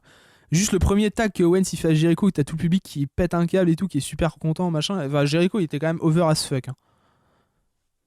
Justement, en parlant de Jericho, éliminé par Orton grâce à un RKO. À cause de la liste, du coup, parce que la liste avait été cassée.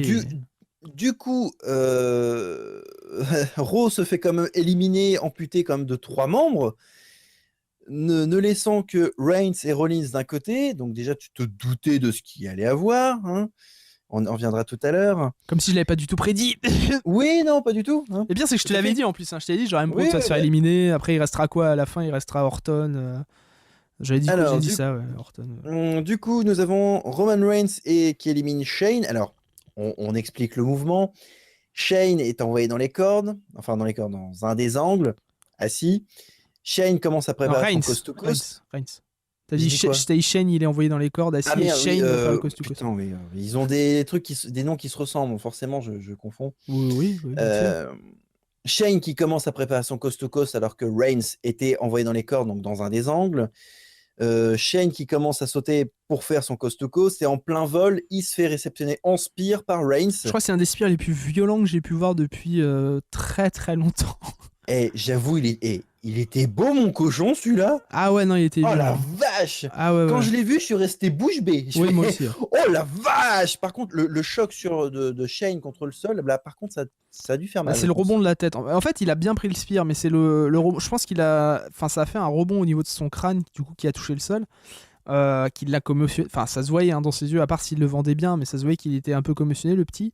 Pareil, j'ai eu un pote à moi qui a regardé le catch avec moi et qui m'a fait ouais, mais s'il était commotionné, il pourrait pas bouger. Sauf que, bah, si, tu peux avoir une commotion et continuer à bouger. Elle peut être légère. Enfin, tu sais, il y a plusieurs stades au niveau d'une commotion cérébrale. Donc tu peux avoir une commotion cérébrale. Genre regarde l'Undertaker à WrestleMania 30, il a une commotion pendant tout le match, il s'est barré à pied. Donc après bon, il s'est effondré, mais il s'est quand même barré à pied quoi. Donc tu peux avoir une commotion cérébrale et quand même continuer à bouger. Mais alors pour revenir au choc, ça m'a énervé. Parce que bon, on a quelqu'un quand même dans le chat qui s'appelle Roman Sucks. Bon, déjà, je suis pas fan du pseudo, je trouve ça dommage de s'appeler comme ça. Mais Bah, il peut sucer des esquimaux ou des choupa choups. Hein. tout à fait. Mais voilà, dans le public et sur Twitter, t'en avais beaucoup qui disent oh, Roman, vraiment, c'est vraiment un enculé. Enfin, excuse-moi, je vais dire des gros mots. C'est vraiment un enculé de sa race. Il a blessé Shane McMahon, c'est de sa faute. Moi, juste un truc qui m'a quand même gonflé. Roman fait son entrée. Le mec se prend une huée, mais les mecs, non seulement de un, il vous a rien fait, il est même pas central au pivot de cette histoire. Le mec, c'est juste, désolé, c'est pas un touriste, mais c'est presque un touriste. Je veux dire, à ce niveau-là, c'est du niveau Bailey. Le mec, il a pas raté son spear. Mais enfin, attends, excuse-moi. Roman qui dit en fait, Roman, il a juste essayé de trop protéger Shane, du coup, il a loupé son spear. Déjà, il a pas essayé de protéger Shane. Il lui a porté un spear. C'est un mouvement que Edge a fait sur Rey Mysterio quand Rey Mysterio il a fait le. Comment ça s'appelle, tu sais, quand il avait fini le 619, il a fait pareil. Un spear, ça se fait juste, tu protèges pas la personne, tu rentres dedans. T'as aucun moyen avec un spear de protéger quelqu'un. C'est ça que vous comprenez pas, c'est un spear, tu rentres dans le beat de la personne prend ce qu'on appelle un back bump, c'est-à-dire la personne tombe sur le dos en écartant les bras pour bien taper sur le sol. Shane, il a pas pu le faire parce qu'il était en l'air. Oui, mais même si c'est du troll, si tu veux, il y en a tellement sur Roman que ça peut un peu devenir agaçant, quoi. Juste un truc, c'est aussi que sur un spear, si le mec à qui tu fais le plaquage, par contre, lève un des genoux, par contre, tu peux blesser, enfin, le mec qui fait le spear à l'autre peut être blessé justement sur une des deux côtes. Ça, par contre, le spear peut être dangereux au niveau de la réaction, vu que c'est souvent imprévisible comment la personne qui subit peut réagir aussi. Mais c'est impossible de protéger un spear, les gens. Enfin, c'est ça que vous comprenez pas. Enfin, Cora le dit dans le sens où il a mis sa main derrière le dos ou un peu plus vers la tête. Oui, ça c'est vrai. Mais du coup, forcément, limite, Reigns s'est pris un DDT d'une puissance phénoménale. Sauf que le truc, c'est que comment veux-tu calibrer. Enfin, c'est impossible de calibrer de manière précise cette chose. Le mec il fait quand même je sais pas, le ring ça fait quoi, ça fait 20 mètres sur 20 ou un truc, 5 mètres sur 5, je sais plus combien il fait un ring. Je crois que c'est 5,50 hein, voilà, il fait 5,50 sur 5. Donc tu fais un saut de 5 mètres 50 vers l'autre mec, t'es en pleine comment dire, en plein comment dire en plein saut. Le mec te fait un spear, c'est-à-dire qu'il te rentre dans les boyaux. Le seul truc que tu as à faire, c'est faire un back bump, c'est-à-dire à tomber sur le dos en écartant les bras. Shane, il a pas pu, il était en plein air. Donc forcément, tu tombes sur ce que tu peux tomber. Donc Reigns, en voulant essayer d'aider Shane, il est sauté vachement haut et il est retombé vachement mal parce qu'il a voulu protéger Shane en mettant un tout petit peu sa main plus haut que d'habitude. Généralement, quand tu fais un spear, tu sais, tu mets les deux bras vers les hanches à peu près. Pour quand tu fais ton spear. Là, Reigns, il a essayé de lever un peu plus une main. Donc du coup, il se prend limite un DDT en retombant. Donc le gars, déjà, Reigns, il est KO sur le coup, un tout petit peu en tout cas. Et Shane, c'est encore pire, il tombe sur le dos. Les gens, c'est pas de la faute de Reigns, c'est même pas de la faute de Shane, c'est un accident encore. Enfin, autant Rollins, tu peux te dire que ça peut être de sa faute. Le mec, il le jette peut-être trop loin, peut-être trop près ou autre. Là, il a juste sauté. Il s'est empalé, bah forcément c'est un spear. Le mec s'est empalé sur le truc. C'est un accident. C'est pas la faute de Shane, c'est pas la faute de Reigns. C'est juste, comment veux-tu prévoir et que la chose se passe bien quand le mec il saute d'un bout à l'autre du ring et qu'il se prend un spear sans que ça ait l'air d'être un spear trop faible. Non, mais c'est surtout aussi que le coast to coast, déjà d'une est, on va dire, quelque chose de dangereux à faire, ou aussi, je veux dire, à la fois à faire pour l'autre, mais aussi à faire pour soi-même. Non, le spear c'est pas dangereux en soi, c'est juste le mec qui fonce et tu prends un back. Oui, le coast to coast. Voilà. Donc après, c'est vrai que pour enchaîner un spear, donc une prise qui techniquement n'est pas dangereuse si elle est bien réalisée, sur une action qui elle-même était déjà dangereuse, le coast to coast, le coast to coast, c'est l'une des prises les plus dangereuses du catch, quoi qu'il arrive. Voilà, donc ce qui fait que forcément, moi honnêtement, Reigns ne m'a pas choqué sur le moment. Enfin, m'a choqué sur le fait que waouh, la prise était juste incroyable et la réaction, le mouvement qu'il a fait, le spear de malade qu'il a clairement fait sur le coast to coast, franchement, fallait le loser. Pour moi, il est clairement nominable dans la catégorie mouvement de l'année. Honnêtement, en Slammy Award, il est totalement nominable.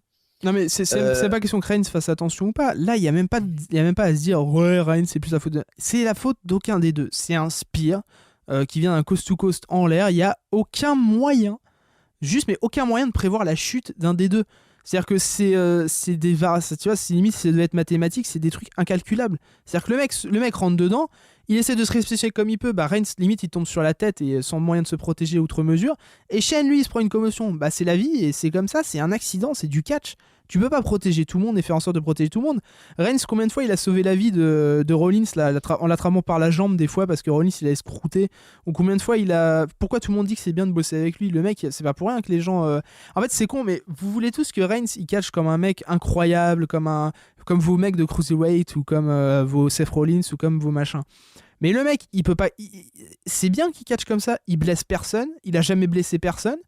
Je crois qu'il s'est blessé une fois et encore c'était même pas dans le ring. Il a dû se tordre, je sais plus quoi. C'était quoi sa blessure là quand il est revenu de TLC? Aucune idée. Mais Bah, il s'était blessé, je crois, au non, mais genou, je crois, ou au tu... torse, je sais non, plus. mais tu soulèves un point important. Finn Balor, AJ Styles, eux-mêmes ont combattu Une hernie, Reigns voilà. et ne se sont jamais plaints. Même Finn Balor, qui pourtant a catché dans le monde entier, a clairement dit que Reigns est un grand professionnel. Et j'ai beau dire ce que je veux sur Ambrose, j'ai beau trouver qu'il catch comme du caca, pareil, il a jamais blessé personne. Chris Jericho, il a pas un style de catch incroyable, le seul truc qu'il fait, c'est un lion saute et son dropkick dans le coin, là, son triangle dropkick. Bah, pareil, il a jamais blessé personne. Enfin, voilà, je veux dire, à un moment donné, c'est des catcheurs. Là où il y aura plus de risques de se blesser, c'est pas pour rien que c'est des Balor qui se blessent, c'est des Rollins qui se blessent, etc. C'est pas qu'ils sont mauvais, c'est qu'ils font des brises ultra risquées. Donc c'est normal qu'ils se blessent plus que des mecs comme Reigns ou autres. Moi, je préfère un catcheur qui catch safe comme Reigns ou comme Y2J ou comme Dean Ambrose ou comme ces mecs-là qu'un catcheur qui aura comme Rollins ou comme même Finn Balor ou même Owens. Je trouve que Owens, il catch pas safe, Owens. Il se prend des chutes de ouf. On va quand même un petit peu enchaîner sur la suite du match. Du coup, nous avons, donc si j'ai bonne mémoire, Ambrose qui tente de revenir, qui du coup veut s'en prendre à AJ Styles. Les arbitres arrivent, puis après la sécurité, puis finalement, sans trop savoir pourquoi, Reigns et Rollins se disent « Bon allez, on va l'aider, ok ». Et finalement, ils se débarrassent de tous les mecs de la sécurité. Et à eux trois, ils font le fameux Shield Moment, qui clairement m'a fait sauter de ma chaise. Je me suis dit « On va le faire ». Quoi? Oui, non, mais pour toi, tu dis oui, je l'avais prévu, etc. Mais moi, pour moi, en tant que spectateur, fan, etc., j'étais super content en voyant ce segment. Honnêtement, ça m'a fait plaisir. Voilà, c'est tout con, mais j'ai adoré voir ce segment. Clairement, j'étais super content. Alors moi, toi, tu pronostiques un truc, t'es toujours content. non, c'est pas ça. Honnêtement, j'ai trouvé que c'était pété. Désolé, j'ai trouvé que c'était pété. La manière dont ça a été fait, c'était pété. Honnêtement, moi ça m'a amusé. Le moment était cool. Mais alors, dans ce cas, va falloir qu'il joue de ça aussi. Va falloir qu'il joue du sens que Ambrose a trahi SmackDown. Je crois que ça a été un peu parlé dans SmackDown, parce que je l'ai pas vu encore SmackDown. Mais il va falloir qu'il joue dans le sens. Ils en ont parlé, en effet. D'accord, ils en ont parlé. Va vraiment falloir qu'il joue là-dessus, parce que déjà Ambrose il a trahi SmackDown. Alors c'était quand même le premier draft, donc c'est quand même quelque chose de gros. Ensuite, Taker, j'espère qu'il va réprimander Ambrose, ce serait bien. Oui, enfin à ce moment-là, j'ai envie de te dire. Taker, à ce moment-là, il faut aussi qu'il s'occupe de Baron Corbin, alors. Hein. Non, ce mec, ça n'a pas du tout la même importance. Arrête. Ça n'a pas la même importance, sauf que quelque part, si, que SmackDown devait normalement récupérer, si tout se passait bien, mais c'était ce match-là le plus important. Arrête de. Oui, on s'en fout de ça. Là, tu pinailles, là, c'est pas ça. Là, Taker, il est venu, il a bien dit que c'était pour ce match-là qu'il allait intervenir au cas où. Mais. Ouais, je sais qu'il a gagné le match au final, mais bon, je trouve ça dommage. Bref, moi j'ai trouvé que la réunion était un peu pétée. En fait, le moment en soi était cool. J'ai bien aimé le fait que il y a eu le triple powerbomb, etc. Mais après, honnêtement, le fait qu'il y ait toute la sécurité, machin et tout, le fait que les deux autres ils aient aidé Ambrose, machin, je sais pas, j'ai trouvé ça. Pareil, j'ai du mal à croire encore maintenant. Alors je sais que Cora ça passe un peu mieux, mais moi j'ai du mal à croire encore maintenant comment Reigns et Rollins font pour bosser ensemble. Quand tu sais tout ce qu'il y a eu durant 2 ans, c'est encore une fois, ça c'est les problèmes de la WWE, c'est même quand j'ai revu Orton et Triple H bosser ensemble récemment, je fais mais la continuité putain. Bah là c'est pareil, quand je vois Reigns, je trouve ça trop tôt de les revoir bosser ensemble. Il y a même maintenant c'était limite genre ils se tapaient dans la main, ils étaient contents, ils étaient amoureux, tu vois. Il y a plus ce truc où tu vois un peu de doute entre les deux et tout, je sais pas. Oui quoi. C'est une fiction. Bah oui, non mais connard, une fiction, dans ce cas, tu vois Joséphine Ange Gardien bosser avec les méchants aussi, c'est pareil quoi. Tu vois Goku bosser avec Vegeta, c'est pourtant les deux pires ennemis. Oui, non mais ils ont pris du temps, ils se détestent encore, ils ont du mal à fusionner, contre Boo et tout, enfin tu vois, il y a quand même un peu de continuité là-dedans. À la WWE, j'ai l'impression que t'as zéro continuité nulle part. C'est pas pour rien que quand t'as Owens qui gagne son titre avec Triple H qui l'aide, elle est où la continuité? On n'a pas vu Triple H depuis. Ah, c'est vrai que tu marques un point là. Pour le coup. La WWE, c'est l'un des pires trucs que j'ai vu dans la continuité de ma vie. C'est-à-dire qu'il y a zéro continuité dans les histoires. C'est incroyable, j'ai jamais vu ça. Au moins, eux, ils savent faire un chant contre chant, pas comme chez Joséphine. Hein. Oui, bon, d'accord, mais quand même, quoi. J'ai trouvé ça vraiment. Bref, moi j'ai encore du mal avec Rollins et Reigns ensemble pour l'instant. Même si je trouve ça sympa hein, de les revoir ensemble, ça m'avait un peu manqué, mais j'ai encore du mal à les revoir bosser ensemble. Euh, Honnêtement, j'ai vraiment kiffé voir ce Shield moment. J'étais clairement comme un dingue quand j'ai vu le moment sur ma chaise. Vraiment, je fais non, c'est pas possible. Ah, moi, c'est C'est plus le pas match possible. d'après qui m'a donné ça, Ah non, mais attends, mais moi clairement, j'ai jubilé quand j'ai vu le moment. Mais j'étais super heureux. Vraiment, je fais, c'est pas possible, ils vont pas le faire. Et quand je l'ai vu, wouhou, Et bien sûr j'étais que si, super qu'ils allaient le content. faire. Ils l'ont fait déjà à Battleground. C'est pas, enfin, ils ont l'habitude de nous teaser au moins tous Ouais, les 6 mois avec des moments du Shield. Donc, c'est plus tous les 1 an et demi, 1 an, mais ouais, à peu près. Mais du coup, Rollins qui fait le pinfall sur Styles. Donc du coup, il restait Reigns et Rollins pour Bray Wyatt et Orton. Et finalement, Bray Wyatt se charge de finir les deux. Ah, entre-temps, il y a aussi le Harper qui du coup vient aussi mettre son petit grain de sel. c'est là où Roman Sachs, il a raison. La sécurité, elle vient pour Ambrose, mais pas pour Harper. Et personne en plus vient aider Team Raw alors qu'Harper est en train de niquer les gens. La continuité. Bah oui, Harper il était pas dans le match. Pourquoi il y a pas des mecs de la Team Raw ou même d'autres mecs de Raw qui viennent tabasser Harper pour aider la Team Raw? C'est un peu débile, non? Bah parce qu'ils étaient tous en train de s'occuper de Ambrose après, certainement. Non mais enfin, tu vois, je veux dire, bref. Du coup, victoire de Team SmackDown et du coup, bah Alors, ce qui est important de noter aussi, c'est quand même Orton qui se prend un spear pour Wyatt.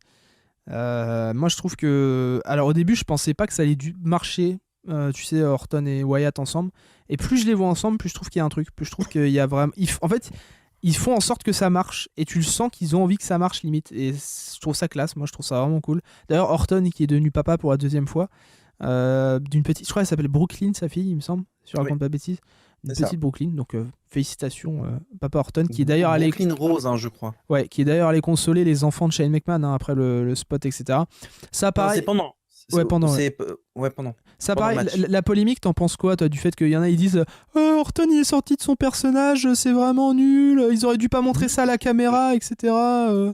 Bah, justement, ça montre finalement que c'est une fiction. Faut bien les rassurer pour montrer que, attends, t'inquiète pas, c'est que du Moi, catch. le seul truc que je trouve dommage, c'est qu'ils aient montré ça à la télé. C'est-à-dire que tu peux. Je trouve ça génial et vraiment beau qu'Orton et aller comment dire rassurer les gosses parce que il vient d'être papa donc forcément il a la fibre maternelle plus que jamais maintenant enfin paternelle pardon plus que jamais maintenant. Le seul truc que je trouve dommage c'est les réalisateurs. Je trouve ça dommage qu'ils aient laissé le plan où tu le vois aller vers les gosses et qu'ils aient pas mis un autre plan. Ils ont d'autres plans pour cacher ça, tu vois, ils sont pas obligés de le montrer. Je trouve ça juste dommage mais bon après, Orton, il est dans les Wyatt sans vraiment être dans les Wyatt, quoi. Tu sens qu'il n'est pas été changé psychologiquement. Il est pas en mode genre I'm gonna hit the world, man. I'm gonna be this, man.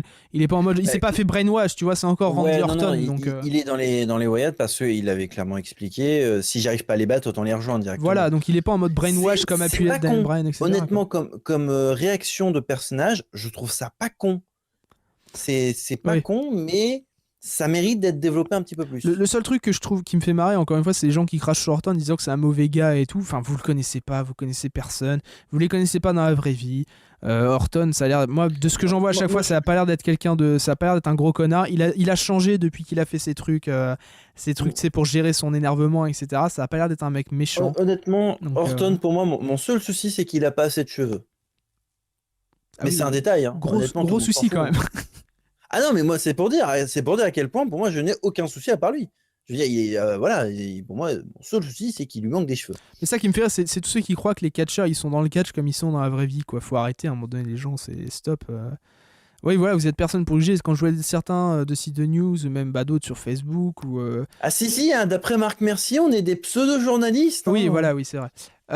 Mais non, mais voilà, Orton, ça a l'air d'être un type comme les autres, ça a l'air d'être un type gentil, on le voit souvent, il a l'air quand même d'être assez proche des enfants quand tu le vois la vidéo où il se laisse porter un RKO par un gosse, ou quand tu vois, enfin tu vois, il a l'air d'être quand même sympa. Après, les seules fois où tu as pu voir genre où il demandait des clopes aux fans, où il était pas gentil, où il faisait caca dans les sacs des divas à l'époque, bah c'était à l'époque, il était jeune, etc.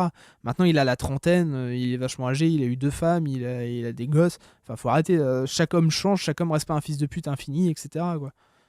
Faut stopper, arrêter de dire que les catcheurs c'est des connards, etc. Ou vous en prendre à leur famille, ou même quand j'ai vu les gens qui s'en prenaient à la fille de Roman Reigns, par exemple, à WrestleMania ou autre, ça m'a énervé parce que. Ouais, non, là par contre, j'avoue, c'est un peu Ou long, même là, de dire que honnêtement. le fils de Owen c'est un trisomique, excuse-moi, mais à un moment donné, il y a eu ça aussi, quoi. Je trouve ça violent, moi. C'est quand même un peu abusé. Alors, le cas du main event, Bah attends, je- juste pour finir, t'en as pensé vas-y, quoi en vas-y. globalité de ce match Team SmackDown contre Team Raw? T'es content que SmackDown ait gagné? Alors, honnêtement, je peux être franc, hein, tu m'en voudras On pas. avait pronostiqué Raw tous les deux. On avait pronostiqué Raw tous les deux. Honnêtement, je m'en fous. Que l'un ou l'autre ait gagné, j'ai été diverti dans les deux cas. J'ai trouvé que le C'est vrai que match était sympathique. j'ai pas vu les 50 minutes passer, hein. Ah non, mais ouais, mais honnêtement, j'ai pas vu le temps passer. Alors Le après, quand match était je l'ai très revu, sympa. je l'ai revu une deuxième fois le match, là je les ai vus passer. Mais c'est vrai que quand tu le regardes une première fois en direct, ça passe tranquille, quoi. Non, mais alors, c'est ce que je dis à chaque fois dans les débriefs. Je ne peux pas analyser un pay-per-view en différé parce que tu n'as pas ce ressenti-là. Ouais. En live, tu peux ressortir en direct. Tu peux vraiment, t'as vraiment tout le ressenti des fans sur Twitter. Tu peux discuter avec, tu peux réagir, interagir avec les gens, etc. Tu as vraiment tout ce côté vivant. Ce qui fait que tu peux vraiment, tu ne vois pas le temps passer. Là, honnêtement, Oui, que quand tu regardes en j'ai. différé, par exemple, même pour Raw ou autre, t'as tendance limite à passer des matchs des fois quand ça te saoule ou des conneries du genre, parce que t'as accès au fait de pouvoir passer les matchs. Et du coup, quand tu regardes en direct, t'as pas ce délire de pouvoir passer des matchs, donc limite tu peux être diverti par certains trucs Ah qui non, te mais pensent au début vont te saouler, quoi. moi, clairement, ce match, j'ai juste adoré. Vraiment, du début à la fin, j'ai pas vu de fausse Tu, note qui tu, m'a tu- fait rager. tu vois, c'est peut-être Et con, mais j'aurais regardé pas en direct, j'aurais sûrement passé le Zayn The Miz, j'aurais sûrement passé le match par équipe féminin, j'aurais absolument passé le match par équipe Raw contre SmackDown, j'aurais passé Brian. En fait, les seuls matchs que j'aurais regardé, c'était le dernier et le tag team de SmackDown. Alors, justement, je voudrais enchaîner sur le dernier, si ça Ouais, te dérange pas, du pas coup. de souci. Main event du Pay-Per-View Survivor Series 2016, Brock Lesnar contre Goldberg. Et là, par contre, je vais d'abord laisser Juju dire son avis. Parce que le mien, honnêtement, je dois vous avouer que je suis perplexe. J'ai eu à peu près tous les états d'émotion possibles, mais je vais d'abord laisser la parole à Juju. J'ai beaucoup aimé la vidéo promo. Vas-y, c'est à toi. Ah, bon, ok. Non mais, non, mais je rigole. Mais voilà, c'était l'un des plus divertissants. Non mais bref. Alors, bah, je vais vous lire ce que j'ai écrit. Voilà, j'ai écrit un petit truc pendant que après que ça se soit passé. Après, je vous avoue que j'ai eu le temps de réfléchir, mais je vais vous lire ce que j'ai écrit à chaud. Donc j'ai écrit What the fuck. J'ai vraiment été choqué par le squash de Lesnar. Je l'avais vraiment pas vu venir et je ne sais pas vraiment quoi en penser. D'un côté, je vois des fans hurler au scandale car pour eux c'est cracher sur l'Undertaker, Rollins, Cena, Ambrose, etc. Mais d'un côté, tout a une fin. Lesnar devait bien perdre contre quelqu'un et personne honnêtement était de taille dans le main roster. C'est aussi simple que ça. Ensuite, j'ai marqué le shock value était là. Donc le shock value, hein, c'est le choquer pour choquer. Donc tu peux muter ton micro vite fait parce qu'on entend les cloches. Ouais. C'est pour toi hein, après. Oui, désolé. Dans le sens où ça m'a fait ça m'a fait un peu le même effet que, mais en moins fort que la streak du Taker. J'ai été choqué pendant 10 bonnes minutes comparé au Taker que ça m'a duré au moins 1 heure voire même le lendemain. Après, dire que la WWE a détruit tout ce qu'ils avaient construit autour de Lesnar, c'est un peu fort. Parce que dans le sens où, au final, le seul qui a réussi à battre Lesnar, c'était même pas un mec du main roster. En clair, là, tu mets demain un mec du main roster contre Lesnar, il est fort probable que Lesnar fasse la même chose qu'il a fait contre Orton, contre Cena, etc. Pour tous ceux qui ont suivi, alors c'est un pote à Cora qui m'a dit ça, c'est vrai. Pour tous ceux qui ont suivi Goldberg à la WCW, on a l'habitude de voir ce genre de match de Goldberg. On sait que Goldberg, il est capable de squatcher à peu près n'importe qui, parce qu'il a été construit comme ça depuis son arrivée dans le monde du catch. Faut savoir que Goldberg, et ça, il va falloir revenir à un truc après, et tu me diras ce que tu en as pensé aussi, mais c'est important. Donc voilà, il fallait bien que Lesnar se soit pété un jour ou l'autre, quoi qu'il arrive. Lesnar survolait tout le monde dans le main roster, et dans l'idée, il fallait quelqu'un d'autre qu'un mec du main roster pour le battre, tu vois, que ce soit Goldberg ou n'importe qui d'autre. Les gens qui disent que les gens qui disent que la fin du Taker ne valait rien du coup à cause de ça, ça me fait marrer. Encore une fois, fallait bien quelqu'un pour finir le Taker et fallait bien quelqu'un pour finir Lesnar. Fallait bien quelqu'un pour battre, c'est ce que je dis, pour battre Lesnar et c'était Goldberg. Personne n'était du calibre pour le battre quoi qu'il arrive, donc stop de pleurer pour ça. Ensuite, le seul truc que moi j'ai noté aussi et que je trouve débile par rapport aux fans, et ça du coup j'ai oublié de le dire, mais les fans qui huent, tu sais, au Canada, Roman Reigns comme des porcs et qui juste après le sucent quand il fait la réunion du Shield et qui sont en mode genre Shield, Shield, Shield. Comment tu peux détester un mec au point de le huer comme un porc et ensuite être heureux de le voir dans une équipe comme le Shield? Dans ce cas, tu devrais pas être content non plus. Enfin, c'est débile. Et alors là, c'est pareil. Comment les fans peuvent être cohérents à un point incroyable d'applaudir, et pourtant j'adore Goldberg, hein, mais d'applaudir un mec comme Goldberg qui est arrivé dans le métier pour toutes les mauvaises raisons. Parce que quoi qu'on en dise, Goldberg c'était ça au début. Il a dit j'ai envie d'être catcheur parce que ça rapporte de la thune. Le mec est sorti du Power Plant, donc ce qui est un peu le Performance Center de la WCW. C'était la centrale nucléaire, comme ils appelaient ça, ou la centrale de développement. Il est sorti de ça, il a eu un push directement. Il est arrivé au sommet directement, donc encore pire que Roman Reigns, tu vois. Il a été montré à tous les shows en train de battre des mecs en quelques secondes. Il a battu Hulk Hogan dès son premier match. Encore une fois, Goldberg, il a eu pire que Roman Reigns en termes de booking, et même pire que John Cena. C'est quand même incroyable, tu vois ce que je veux dire, c'est voilà. Et donc le public applaudit un mec et à fond derrière un mec comme Goldberg qui a blessé Bret Hart à jamais, c'est-à-dire qu'il l'a mis à la retraite, qui a eu un push encore plus impressionnant que tous les pushs qu'on ait pu voir de toute l'histoire du catch. Enfin, tu vois ce que je veux dire, Sméo, ou pas? Et il applaudit ce mec-là. Par contre, c'est pas normal qu'un mec à l'époque comme Roman Reigns puisse battre Brock Lesnar. C'est pas normal qu'à l'époque un mec comme Batista revienne et puisse gagner le titre après avoir gagné au Rumble. Par contre, quand c'est pour Goldberg, là, je sais pas si c'est de la nostalgie haute, c'est tout à fait normal d'applaudir pour Goldberg, alors qu'au final, il est pire que Roman Reigns et il est pire que Batista. Tu comprends ce que je veux dire ou pas? Alors, je vais donner mon avis et en même temps, je vais répondre à ta question. Vas-y.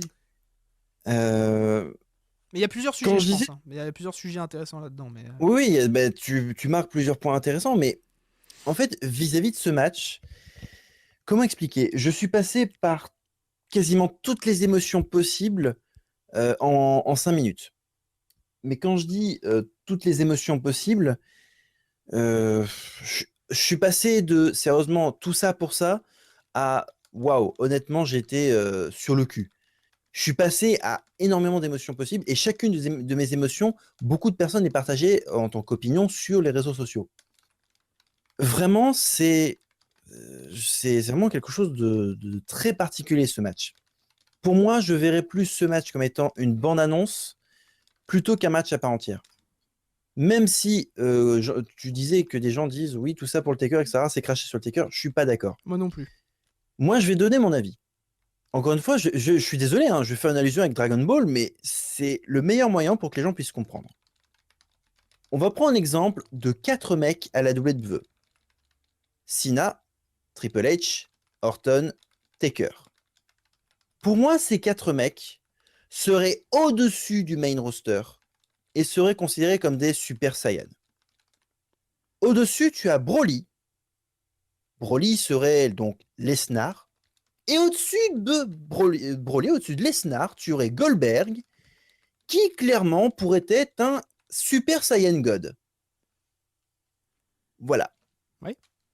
Donc déjà, ça ne décrédibilise pas le Taker. C'est ce que j'avais, mais voilà, mais c'est ce que j'ai dit aussi la semaine dernière. C'est Lesnar, c'était le boss du jeu vidéo WWE. C'est-à-dire que c'est le boss final, personne ne pouvait le battre. Donc forcément, il fallait bien que quelqu'un arrive et dans tout le main, c'est comme si tu as le roster de, c'est quoi le boss par exemple dans Soul Calibur, c'est qui le boss? C'est Nightmare ou je sais pas quoi là.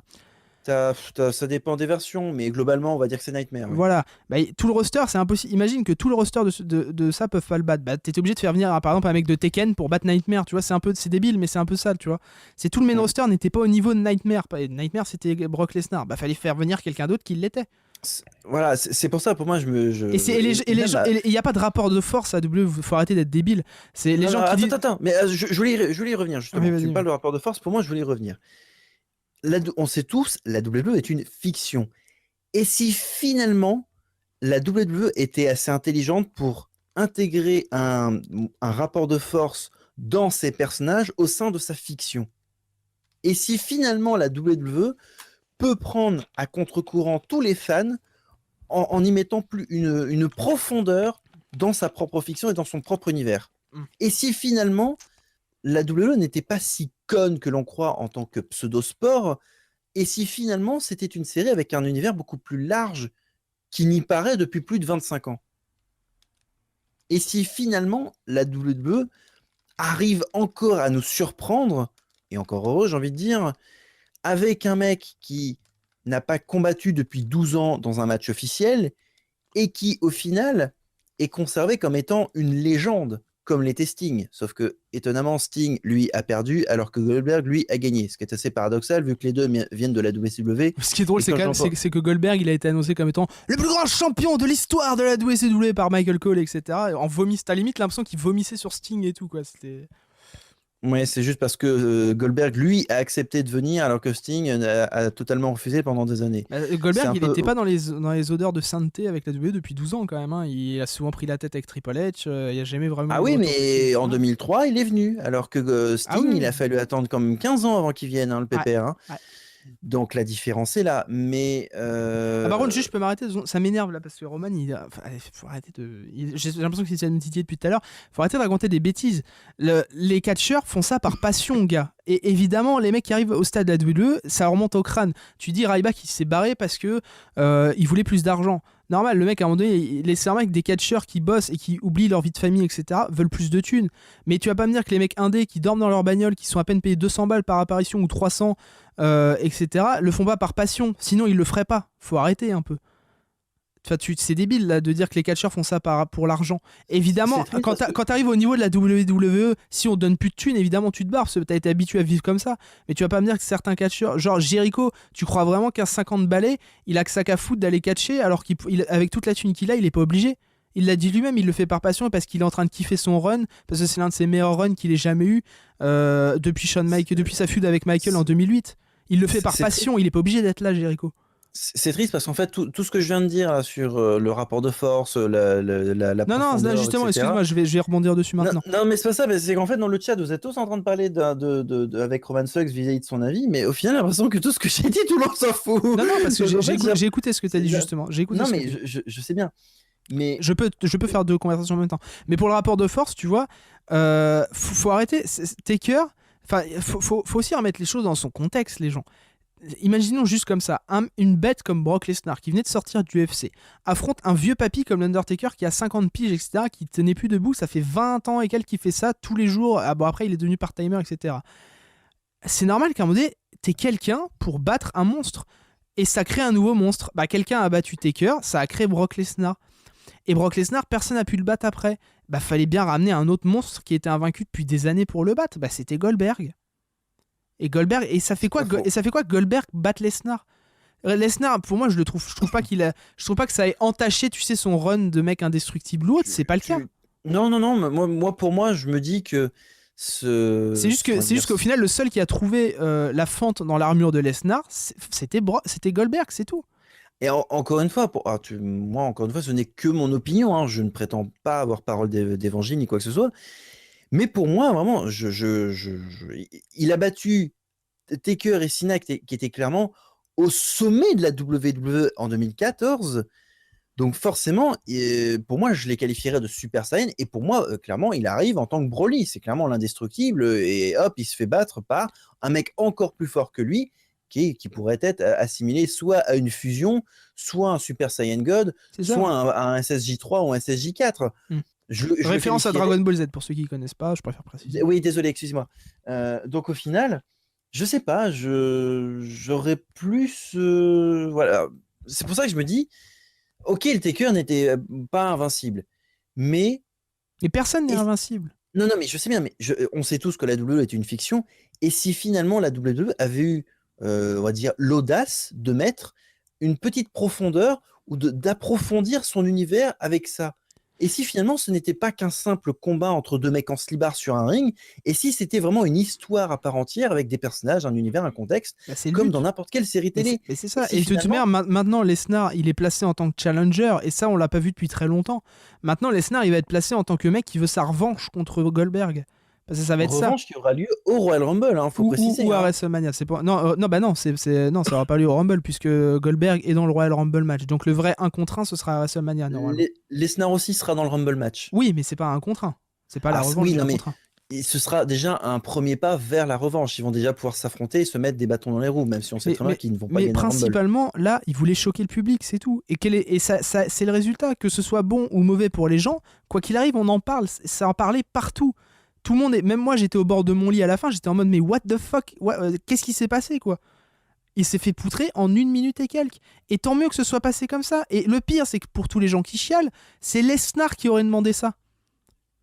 Selon une certaine news que j'ai vue, Alors, et c'est même Dave Metzler qui le dit, c'est Lesnar qui aurait demandé ça parce qu'il sait que, d'ailleurs, il est ami avec Goldberg, en tout cas dans la vraie vie, et il sait que Goldberg c'est de l'argent. Donc il sait qu'en perdant comme ça, les fans ils voudront forcément revoir si Brock il va réussir à battre Goldberg, et forcément ça donne une envie d'un deuxième match. C'est normal. Et Goldberg alors en plus il était pas en bonne condition physique. Donc, voilà, c'est ce que j'allais dire. Il paraît qu'il était blessé justement avant le match, ça avait été annoncé, enfin annoncé. Plusieurs informations annonçaient Goldberg ayant une légère blessure avant le match. Moi, j'ai un truc, je suis désolé, qui m'a un peu déçu. Le pay-per-view était censé faire 4 heures. Là, en l'occurrence, on en a eu Ah, que moi ça m'a pas 3h30. dérangé, mec. Quand tu vois que les Hell in a Cell finissent genre des fois à 5h15 ou des trucs comme ça, quand tu vois que là on s'est quand même tapé NXT TakeOver, que le lendemain on se taperait Raw, qu'après on se taperait SmackDown, ça fait Non, mais beaucoup de catch alors, quand même. Moi ça me dérange pas que les serveurs series alors, finissent 30 minutes avant. t'aurais zappé totalement le Cruiserweight match et t'aurais mis du coup le pay-per-view de 2h à 5h, je pense qu'il y aurait aucun souci. Bah oui, mais c'est pas grave, ça, on s'en fout au final. Bah, moi, ça me dérange. Ah bon? Ça me dérange parce qu'au final, le pay-per-view Donc tu t'es commencé tapé 1h. NXT, ça dure 2h30. Tu t'es tapé Survivor Series, ça dure 2h30. Tu tapes Raw, ça dure 3h. Tu tapes SmackDown, ça dure 2h. Ça fait un peu quand même. Oui. Et ben non, non, t'as pas compris. Ce que je veux dire, c'est que au lieu d'annoncer ça sur 4 heures, tu fais sur 3 heures directement. Bah peut-être, oui, mais 4 heures ça fait plus vendeur. Tu dis que t'en auras pour 4 heures de catch, ils viennent pour 4 heures. Après, tu te fais niquer de 30. Enfin, je vois pas où est le souci que t'aies pas 30 minutes en plus de catch. Moi, ça m'a pas dérangé outre mesure. Hein. J'avais eu un très Mais bon en match. fait, Le vrai main souci event, avec, c'était le match par équipe, c'était pas Goldberg-Lesnar. Hein. non, mais le vrai souci, c'est qu'on te fait monter la mayonnaise sur Goldberg-Lesnar pendant des semaines et des semaines. On te fait monter la hype, on te fait monter la sauce pour finalement un match en Mais 5 tant mieux, minutes. ça nous a choqués. C'était le but. Ah oui, clairement, là pour le coup. Alors, Après que ce choqué. soit positif ou... Ah si, moi ça m'a choqué que ce soit positif. On parle quand même d'un mec qui a été monté depuis 3 ans, c'est-à-dire depuis WrestleMania 30, comme étant une bête qui s'est fait battre par personne, en un contrat en tout cas. Et là, Ouais, le mec n'a même pas subi un seul pinfall en 3 ans. Oui, c'est tout à ça. fait. Et là, le mec il se fait niquer en 1 minute 30. Donc forcément, t'as forcément envie de voir le match revanche. T'as forcément envie de voir ce que Goldberg va faire après. Alors oui, Goldberg, là, selon les news, nous, on a tous dit qu'il allait gagner parce qu'on savait pas qu'il allait rester après. Moi, tu m'aurais dit que Goldberg resterait après, bah là, j'aurais plus douté déjà de la victoire de Lesnar. Sauf qu'il faut savoir que le plan au départ, c'était que Lesnar y gagne. Sauf que quand Goldberg, il a dit, non, moi, je veux bien rester un peu plus longtemps parce que bah, forcément, il a eu un bon contrat. C'est là où tu dis quand même que Raw, en ce moment, il est quand même tenu par Goldberg, Chris Jericho et Kevin Owens. Et encore que Owen, je peux l'enlever. C'est quand même grave de dire que Raw, pour l'instant, est tenu par 2 mecs qui ont 50 ans. Et qui ne sont pas champions. Et qui sont même pas là tout le temps. Pas par Jericho qui est là souvent, mais Goldberg, il sera pas là tout le temps. C'est-à-dire que les Non, mais superstars à Raw, en ce moment, les vraies stars que genre le public pourrait payer pour aller voir, c'est Jericho parce qu'il est over comme pas possible, c'est Goldberg, c'est Lesnar quand il se décide de venir. Et après, bah, le reste, c'est des catcheurs que le public alors, aime beaucoup, hein, attention. Mais ils sont pas au niveau de Goldberg, quoi. En termes j'aurais de mis stars, etc. j'aurais mis un truc vis-à-vis de leur second affrontement à WrestleMania 33. Ça aurait été. Alors, c'est tout con, hein. Si euh, Paul Heyman accompagne Brock Lesnar, je voyais qu'une seule personne pour accompagner Goldberg. Qui? Oh bah, je te laisse deviner. Stone Cold? Bah, alors, je pensais pas à lui, mais non, à une autre personne. Bah, je vois pas. Bischoff. Ah oui, pas con, ouais. Oui, pourquoi pas. Bah oui, parce que Bischoff c'est quand même était lui qui a l'ancien créé. général Oui, puis c'est manager lui qui a créé d'Euro Goldberg, et quoi. ah ben voilà, c'est lui qui a créé Goldberg. Il a été ancien général manager d'Euro. Il a battu Paul Mais Heyman après, plusieurs. Goldberg est bon en promo, donc il aurait même pas besoin de Bischoff, quoi. Tu vois ce que je veux dire? Goldberg est très bon en promo quand même. Hein. Il te fait le gars sait parler dans un micro, donc moi ça Oui, me mais dérange pas. oui, mais encore une fois, Lesnar n'est pas là tout le temps. Par contre, Paul Heyman est là un petit peu plus souvent. Donc, il faudrait un représentant pour Goldberg Oui, qui mais lui ne sera pas forcément là tout sans le temps. face à face, enfin tu l'as vu, les promos d'Iman là pour la feud Goldberg-Lesnar, c'était pas ses meilleurs de sa vie. Hein. Oui, c'est ce que j'ai cru comprendre. Oui. Donc, Iman, ça dépend vraiment des fois et contre qui Brock Lesnar il est, quoi, tu vois. Mm. Donc, bon. Mais pareil, Lesnar, je sais pas si t'as remarqué, mais physiquement, il avait pas l'air en forme non plus, quoi. Il était pas au meilleur de sa forme, moi j'ai l'impression. C'était pas la bête que j'avais l'habitude de voir. Il était flasque, il était. Il a été en fait, c'est simple. On prend dès la première action. Dès la première action, on voit Brock Lesnar propulser Goldberg dans un des coins. Et là, on voit Goldberg reprendre l'ascendant psychologique sur Lesnar. Lesnar surpris. Goldberg repousse Lesnar du coup jusqu'au milieu du ring, le faisant trébucher. Lesnar se relève, se prend un spear. C'est là, clairement, on voit que Lesnar a été surpris de la réaction de Goldberg, comme si Goldberg était Chuck Norris. Ah, moi, je trouve que Clairement, moi, je trouve que ça a été mec. bien booké, moi, honnêtement. Mais après. Ah oui, oui, non, mais honnêtement, dans ma tête, je me suis dit, le match a été tellement rapide que t'as une Non, et première puis. réaction du genre. Et Attends, puis. attends, mais Ouais, vas-y, j'explique un peu mon vas-y. ressenti. Le match, dans ma tête, quand j'ai vu le match pour la première fois, je me suis dit, il est trop rapide. Sauf que quand je l'ai vu pour la deuxième fois et que j'ai vu étape par étape ce qu'il s'est passé, tu comprends tout de suite la psychologie du match et tu comprends ce qu'il s'est passé pas à pas. Limite, c'est comme si tu analysais un speedrun frame par frame. C'est ça, ouais. C'est tout con, mais c'était super bien construit. La première fois que je l'ai vu, je me suis dit, mais qu'est-ce qui s'est passé? Pourquoi c'est allé trop vite, etc. Et la deuxième fois, en revoyant le match pour les besoins de la critique, là, j'ai tout compris. Et c'était vraiment incroyable. Vraiment, quand tu vois, tu analyses, mais champ par champ, mais machin par machin, tu dis, waouh, c'est peut-être l'un des matchs les plus mieux construits de ces 5 dernières années, peut-être même encore T'abuses un plus peu quand loin même. encore. Ah bah, désolé. Alors, depuis le Taker, honnêtement, depuis le Taker, depuis la fin d'Astrid, Non, moi, non, par contre, là où je suis d'accord. Attends, c'est pas. Là, tu peux pas dire tout ça, mais c'est le moment le plus choquant depuis Taker. C'est le moment où tu dis, en fan de catch, où tu dis, qu'est-ce qui va se passer après, tu vois. C'est vraiment le moment où t'es en mode genre, mais what the fuck? Qu'est-ce qui s'est passé, quoi? C'est le moment où tu te sens violé dans ton être. Ça, oui, ça, je peux. Enfin, ça, pour beaucoup, peut-être pas pour tout le monde, mais pour beaucoup, depuis la streak, c'est vraiment ce moment-là, quoi, tu vois. Voilà, pour moi, c'est le moment qui a. Mais après, moi, le seul truc qui me fait rire, c'est, encore une fois, c'est les gens qui, qui sont là en train d'hurler. Mais vous vouliez quoi? Vous vouliez un match de 30 minutes entre Goldberg et Lesnar? pas possible.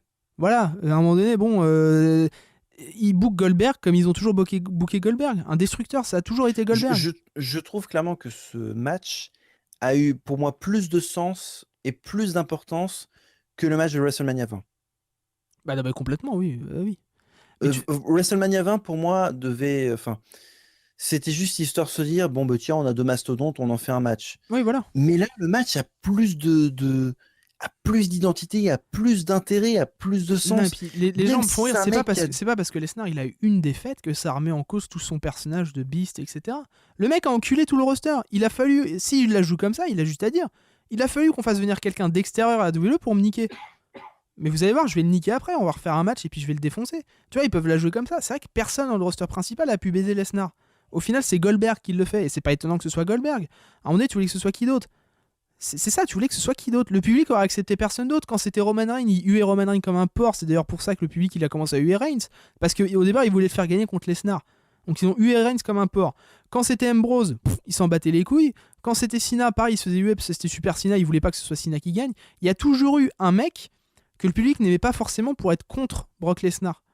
C'est ça le truc. Non, c'est surtout aussi que À part CM Punk, mais personne n'y croyait, et Orton non plus. Et pourtant, c'était des mecs que le public aimait bien. C'est surtout aussi que clairement, ils adoraient voir Lesnar clairement détruire tout le monde. Mais oui, mais même ils étaient pas de taille, c'est ça le truc que tu comprends. En fait, ça aurait pas, comment on dit, feel right, tu vois, ça aurait pas été, on n'aurait pas eu la bonne sensation si un mec comme, à cause du public principalement, si un mec comme Reigns ou comme d'autres avait battu Lesnar. Mais à cause du public, je dis bien. En termes d'histoire, Reigns aurait battu Lesnar, ça aurait été bien en termes d'histoire. Tu vois, ça avait été construit comme ça, genre le Samoa qui protège sa famille, machin et tout, qui aura fendu l'armure de Lesnar et tout, ça aurait été bien, tu vois, comme ça aurait été suffisant. Mais pas aux yeux du public. Ils ont dû attendre de ramener quelqu'un d'extérieur que le public aimait absolument, entre guillemets, Goldberg, pour être sûr que ce soit bon. Et moi, je pense que c'est comme ça qu'ils l'ont fait. Et aussi, parce qu'ils voulaient nous choquer tous, c'est tout. Et ça a été le cas. On passe à la conclusion du coup du pay-per-view. Bah vas-y, de toute manière, il nous reste que 26 minutes, donc ouais. Ouais, donc ça permettra moi d'enchaîner et toi aussi avec du coup. Bah oui, du coup. En conclusion, alors moi personnellement, j'ai juste adoré ce pay-per-view qui, je suis désolé de dire ça, je vais pas forcément me faire que des copains, mais je pense qu'il s'agit de l'un des meilleurs pay-per-view de l'année. Il le mérite. Il a certes quelques fausses notes, notamment le match Cruiserweight, mais le match féminin en opener, très bon. The Miz, très bon. Le match tag, quelques petites longueurs parfois, mais il s'en sort pas trop mal. Et le fait que le New Day laisse un peu la place aux autres, justement pour donner un peu de spotlight, c'est très bien, même en plus en mettant beaucoup plus en avant Cesaro et Sheamus. Le match masculin est juste incroyable. Vraiment, les 50 minutes, je les ai pas vus passer, j'étais hyper diverti. Limite, tu m'aurais mis 5 minutes de plus, j'aurais été encore plus content.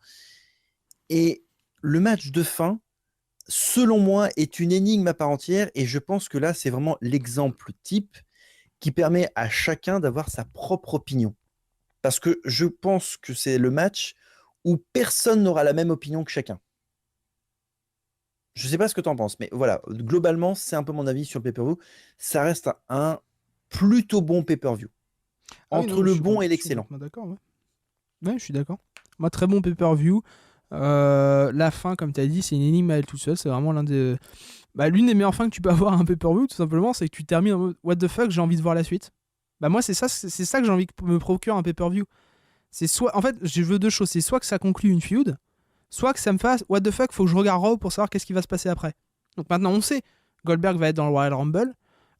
Pour SmackDown, parce que là, du coup, je fais vite fait récapitulatif de Raw et SmackDown. Pour SmackDown, Ellsworth a gagné son contrat en battant AJ Styles. Bon, ça, pareil, je vais pas en revenir mille ans dessus, mais ça fait pleurer tous les fans. Les gens, encore une fois, il a pas battu AJ Styles en le défonçant. Il a battu AJ Styles limite par chance. Donc, arrêtez un peu. C'est pas parce qu'il bat Moi, AJ Styles 3 fois que c'est la fin du monde, quoi. Je veux dire. honnêtement, moi j'étais content parce que je me dis, mais pour moi, James Ellsworth, c'est l'incarnation de Monsieur Tout le Monde. Et en fait, moi, ça me fait rire et je suis plutôt content Et puis même, qu'il. il gagne par chance à chaque fois. Dites-vous qu'un jour, pour ceux qui l'aiment pas, il se fera fracasser la gueule, mais comme un caca. Mais vraiment, hein. Un jour, il C'était va se déjà le cas avec Braun Strowman, hein, donc. Mais ça, c'était pour ses débuts. Mais là, je te dis que maintenant, là, le Braun Strowman, enfin, Ellsworth, il va se prendre une branlée monumentale à un moment donné par Styles. Ça va être ça, le truc. Ça va être ça. Ou maintenant qu'il a son Honnête- contrat, il va se retourner contre Styles. Enfin, il va se retourner contre Ambrose et être le laquais de Styles. Mais quoi qu'il arrive, ils vont en faire quelque chose. Attendez. Attendez de laisser l'histoire se terminer. Attendez de regarder ce que ça va donner. Les gens qui chialent parce que votre homme incroyable, AJ Styles, que vous surkiffez tous, a perdu. C'est pas grave, ça fait partie de l'histoire. Le but, c'est que vous ressentiez ça, que ça vous énerve. C'est fait pour. Vous croyez que la WWE, en disant tiens, on va faire en sorte que le champion de la WWE, AJ Styles, genre le mec super kiffé par les fans, perde contre un caca comme Jesse Ellsworth? Bah, c'est le but. C'est le but que vous ressentiez, que ça vous énerve. C'est normal. Non, et aussi comme but, c'est de montrer que même un mec ordinaire peut avoir sa chance pour un titre de championnat du monde. Bah oui, voilà. C'est surtout ça en fait. En fait, il faut plus voir en ce match une forme de symbolique cachée, Dans ce je cas-là, pense. Dusty Rhodes, à l'époque, vous l'auriez pas aimé non plus, hein, le pauvre. Hein. C'était un gros monsieur qui était un peu vieux, etc. Pourtant, le mec, ça finit par être l'une des plus grandes légendes de l'histoire du catch parce qu'il était comme tout le monde. Je dis pas que James Ellsworth va suivre la carrière de Dusty Rhodes, attention, hein, je pense que d'ici un an, on l'aura oublié. Hein. Mais en attendant, laissez-vous porter par l'histoire, c'est sympa. Après que vous aimiez ou pas, tant pis. Mais moi, je trouve ça cool, honnêtement. Ça change, ça change, ça change. C'est pas tout le temps le même truc. Au moins, il y a un truc qui change, il y a quelque chose de différent. Bah, pour toi, Cora, c'est peut-être lourd et pas drôle, mais pour d'autres, ils peuvent bien aimer. Moi, ça commence un peu à me saouler aussi, parce que voilà, faut pas en faire trop non plus. Moi, j'avais dit qu'après les Survivor Series, je voulais plus voir James Ellsworth. Bon, là, ils continuent avec le délire, ils lui font gagner encore un match contre Styles et tout. Mais ça change, c'est quelque chose de différent. C'est là, bah, on prend, on n'aime pas ou on aime, mais au moins, il y a quelque chose de différent comparé à d'habitude. C'est pas le truc genre Ambrose contre Styles fois 2 millions, quoi. Au moins, il y a un petit truc en plus, tu vois. Bon, bah, ça nous permet au moins de conclure sur la partie débrief pay-per-view. Bah écoute, merci Juju d'avoir Il aurait accepté été de long ton pouvoir. débrief pay-per-view. Il aurait été long, mais au moins disons qu'on est deux. Et ça, c'est cool. Ouais. Voilà, donc voilà. Bah écoute, bah, moi je me permets de faire ma petite fin. Hein, Vas-y. bah, merci à vous de l'avoir suivi. On se retrouve je ne sais pas quand pour je ne sais pas quelle vidéo. Même si je pense qu'à l'avenir, il y aura de moins en moins de vidéos de toute manière. Honnêtement, je vais pas vous mentir, je pense que je vais mettre les débriefs pay-per-view en stand-by. Je vais que consacrer mon temps au Gizmo Show. Pour la bonne simple raison que bah, j'ai de moins en moins le temps, j'ai de moins en moins l'énergie, moins en moins la motivation, et que le faire avec Jus, c'est quand même déjà un petit peu plus vivant, c'est déjà un petit peu plus agréable, et que voilà, je vais plus privilégier le fait de le faire avec Jus plutôt que de le faire seul. C'est quand même beaucoup plus marrant avec Juju, C'est donc gentil. voilà. Bah, c'est la stricte vérité. Voilà, je préfère être franc. Là, j'ai fait un ultime effort pour le débrief, mais je pense que je vais plus favoriser le Gizmo Show à l'avenir. Voilà. Et le fait qu'on soit en direct, en plus, ça apporte vraiment une interactivité. Ah bah. C'est ce qui Nous, me c'est du manquait, vrai direct, honnêtement. c'est pas du direct enregistré. Voilà, honnêtement, je suis quand même beaucoup plus à l'aise de cette manière-là. Voilà. C'est beau. Voilà. Donc, disons que c'est une forme de passage de flambeau d'une certaine Adieu. manière, du débrief. Adieu. Non, non, pas adieu débrief pay-per-view. Peut-être que ça reviendra un de ces quatre, mais Quand tu seras au Mais chômage, moi, je pense. Ouais, je pense aussi. Je pense aussi. Je Mais pense bon. également, ouais. Bon, bah, je te laisse Donc conclure voilà. ta vidéo, vas-y. Eh ben, c'est la fin de ce débrief Février. C'est à vous de l'avoir suivi. On se retrouve et du coup, je vais pas dire très vite parce que c'est pas forcément le mot, mais on se retrouvera prochainement pour de nouvelles vidéos qui, je pense que je parlerai de catch, mais de manière différente. Peut-être avec le jeu vidéo, avec le cinéma, voilà. Voilà. Mais on repasse du coup sous Gizmo Show. À toi, Juju.